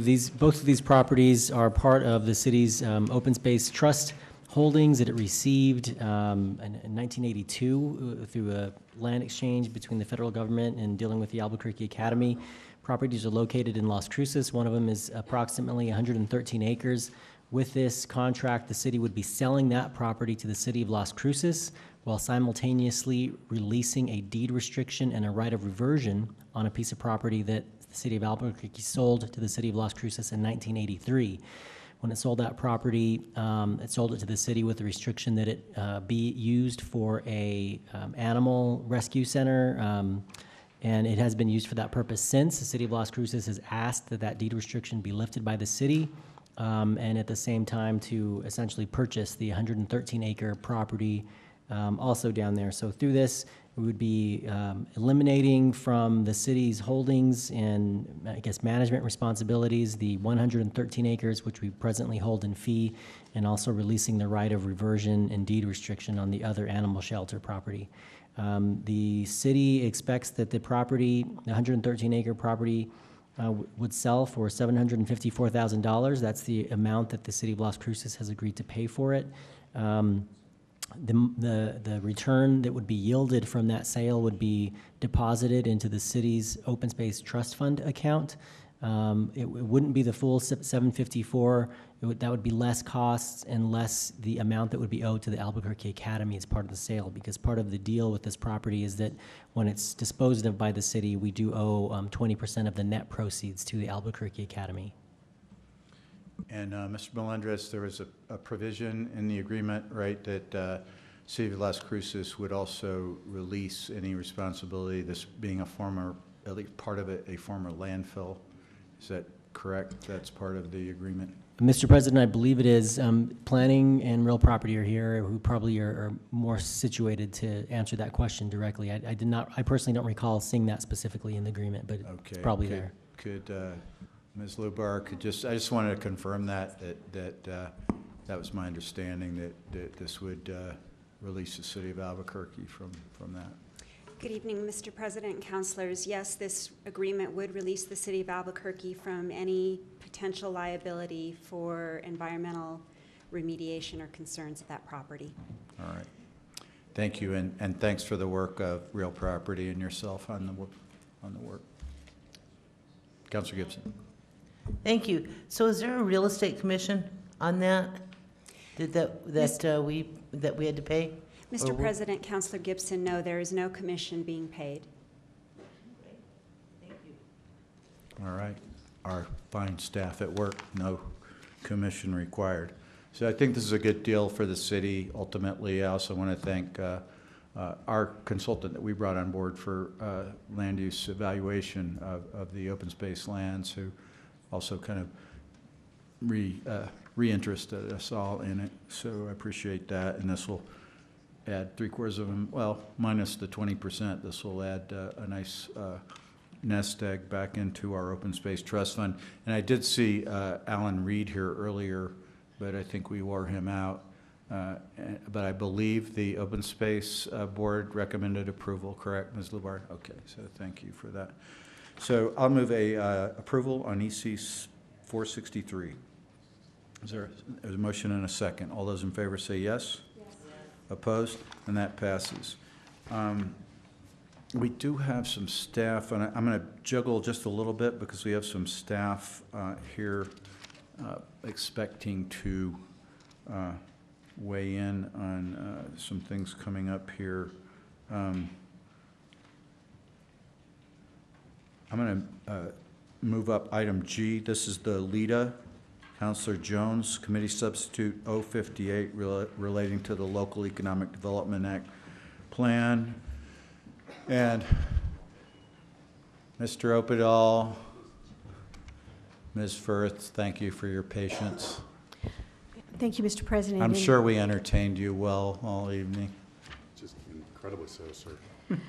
Mr. President, I'm going to move a due pass on this, but obviously I'm going to let Mr. Opedal explain to us. All right, there's a motion and a second for a due pass. Good evening, councilors. This will bring the city ordinance up to date regarding changes that have already... Gary, you're going to have to do this. Not a problem. Okay. So what we're doing here, councilors and Mr. President, is bringing the city ordinance up to date. It hasn't been changed since its inception. And we're bringing it up to date with current state code and other tools that we've seen used throughout the state. The first revision allows us to match the state ordinance with respect to arts and cultural districts in Main Street. The second part allows us to, in MR areas, allow for, let's say we're taking a building that's blighted and vacant, to ascribe some value to that for purposes of our Bieber analysis of the payback to the city within 10 years, which the LEDA ordinance requires. And the third part allows us to do an incremental, like an incremental district in a situation like what was done with Facebook in Los Lunas, whereas there's no upfront money, but incremental uses would be that did not exist before, but now accrue to the city, could be used to offset any land, building, and infrastructure. So we're merely updating and providing some more tools. And I would remind City Council that each and every LEDA project comes before the City Council on its own merit and can be voted on its own merit using these new tools. But basically, it's just updating the ordinance, which has not been updated since its inception. And I'll stand for questions. Any questions for our fine economic development folks? Councilor Jones to close. Thank you. I just urge your support. This LEDA works very well for us. It helps the city a great deal. So yes, let's update and use it. Thank you. Yeah, thanks for the work on this, Gary. All those in favor say yes? Yes. Opposed? And that passes. All right, we also have Mr. Rizzeri here to present the Transit Department's reallocation equity analysis. And while Bruce is coming down, he did, I don't know how many of you got to see the analysis, but I think the Transit Department planners and Mr. Rizzeri have done some good work on looking at trying to serve our least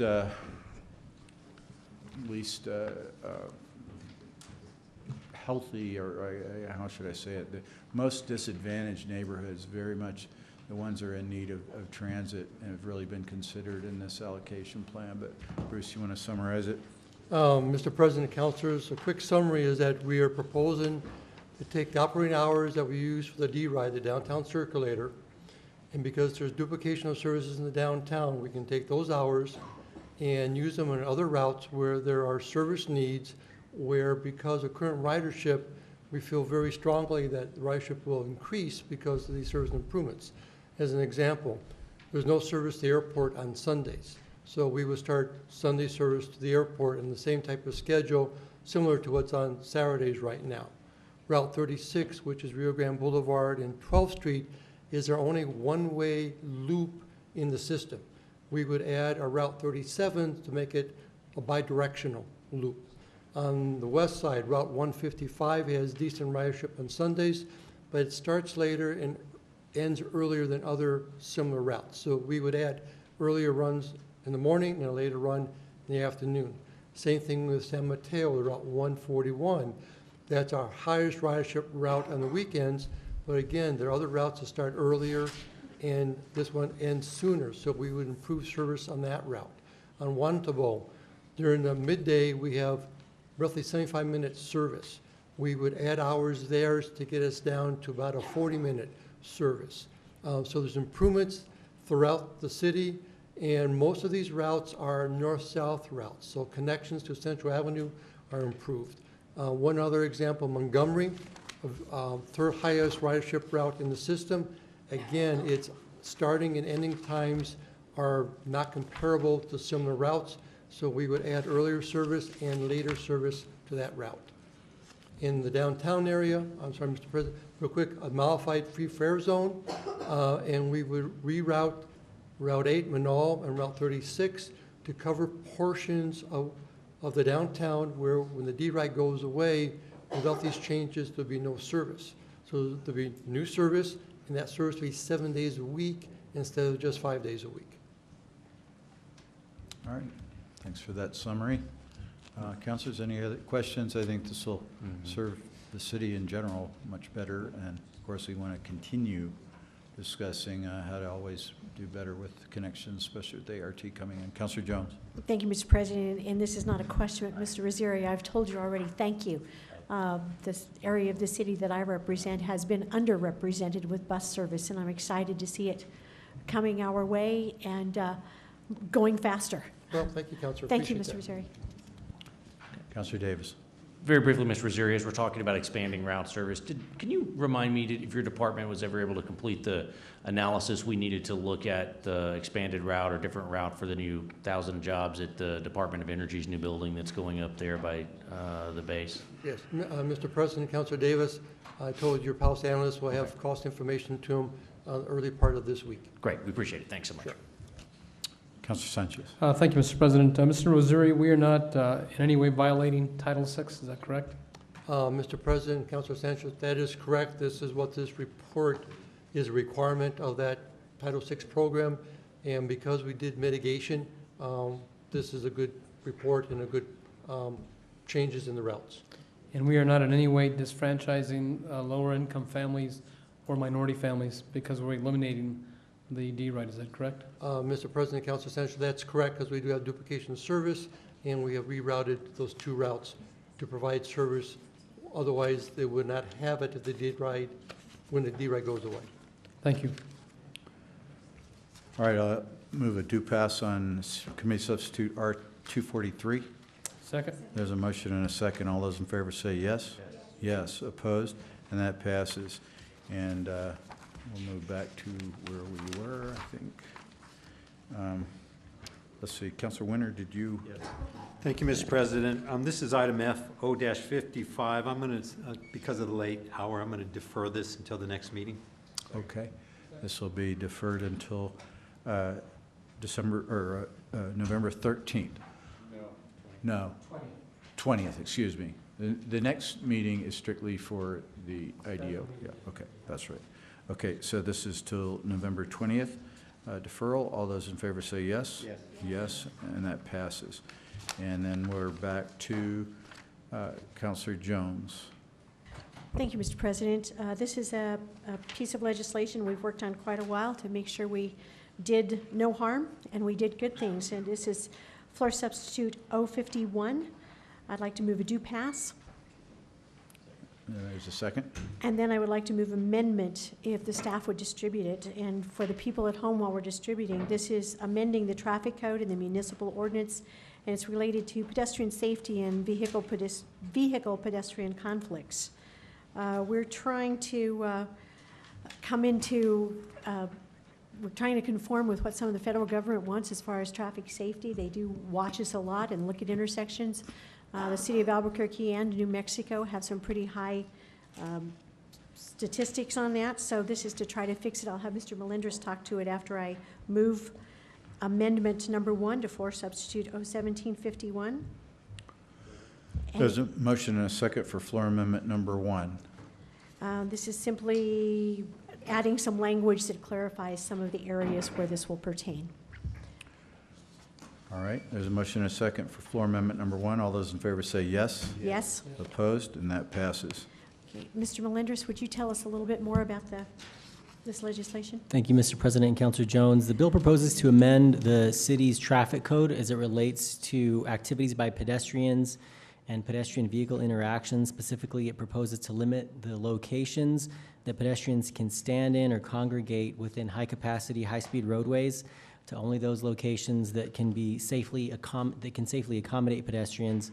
It also proposes to limit physical or prohibit physical exchanges between pedestrians and vehicles that are in travel lanes. As Councilor Jones alluded, there are lots of statistics relating to Albuquerque and pedestrian safety, and some very troubling statistics as far as our ranking in keeping pedestrians safe in the city. Coupled with some investigation by our planning staff and council and throughout the city about what type of accommodations are needed to keep pedestrians safe with respect to vehicle-pedestrian interactions. And based on the traffic manuals for accommodating pedestrians, for example, in median areas, they suggest that the median needs to be a minimum width of 6 feet. And so this ordinance proposes to impose limitations that would prohibit people from standing in medians that do not meet those minimum width requirements based on best practices and what's recommended by the design manuals. It also proposes to limit people from standing along freeway exit and entrance ramps, which do not have sidewalks, are not designed to accommodate pedestrians or people standing. They don't have those safety features in place. Nothing would prohibit people from standing on sidewalks for any purpose, walking on sidewalks or pedestrian ways that are designated for pedestrians, or again, standing within a median that can safely accommodate pedestrians. In other words, that it has the minimum dimensions as recommended by the design standards of 6 foot minimum width and a solid paved surface with a relatively flat surface, a grade of less than 9%. The ordinance also proposes to prohibit pedestrian vehicle interactions where a vehicle is in a travel lane. In other words, if a vehicle is safely pulled off of a roadway in a designated on-street parking space, or any other kind of scenario you can think of, nothing would preclude that, but roadways essentially aren't designed for, in fact, they're designed to minimize vehicle-pedestrian conflicts, and so the regulation proposes to impose a limitation on where those conflict places will occur. Thank you. All right, any other discussion? Councilor Sanchez. I have a question for the sponsor. Councilor Jones, did you meet with the Albuquerque Police Department regarding this ordinance? And can we enforce this ordinance? Councilor Sanchez, yes, this is an enforceable ordinance, and they are more than willing to enforce it. And I have talked with them. Thank you. From the chief on down. All right, councilors, if there are no other comments, Councilor Jones to close. Thank you. With that, I'd like to urge your support for floor substitute 051 as amended. All right, it's been moved and seconded as amended. All those in favor say yes. Yes. Yes. Opposed?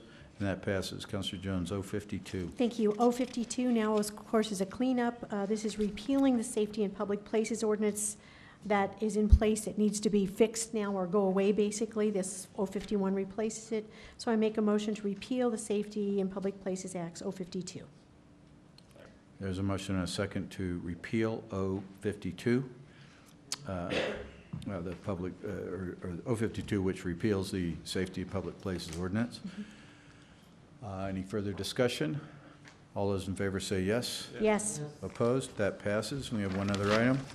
This is R-253, item J, approving authorizing acceptance of U.S. Department of Justice grant for a comprehensive opioid abuse site-based program and providing appropriation to the Department of Family and Community Services. I move a due pass. Second. There's a motion and a second for a due pass. Any discussion? Seeing none, all those in favor say yes. Yes. Yes. Opposed? And that passes, and there being no further business, this city council meeting is adjourned. Do we have to move for immediate action? Oh, do we have a request for immediate action on that? Okay. Okay. Thank you. This meeting is adjourned, after all. Yeah.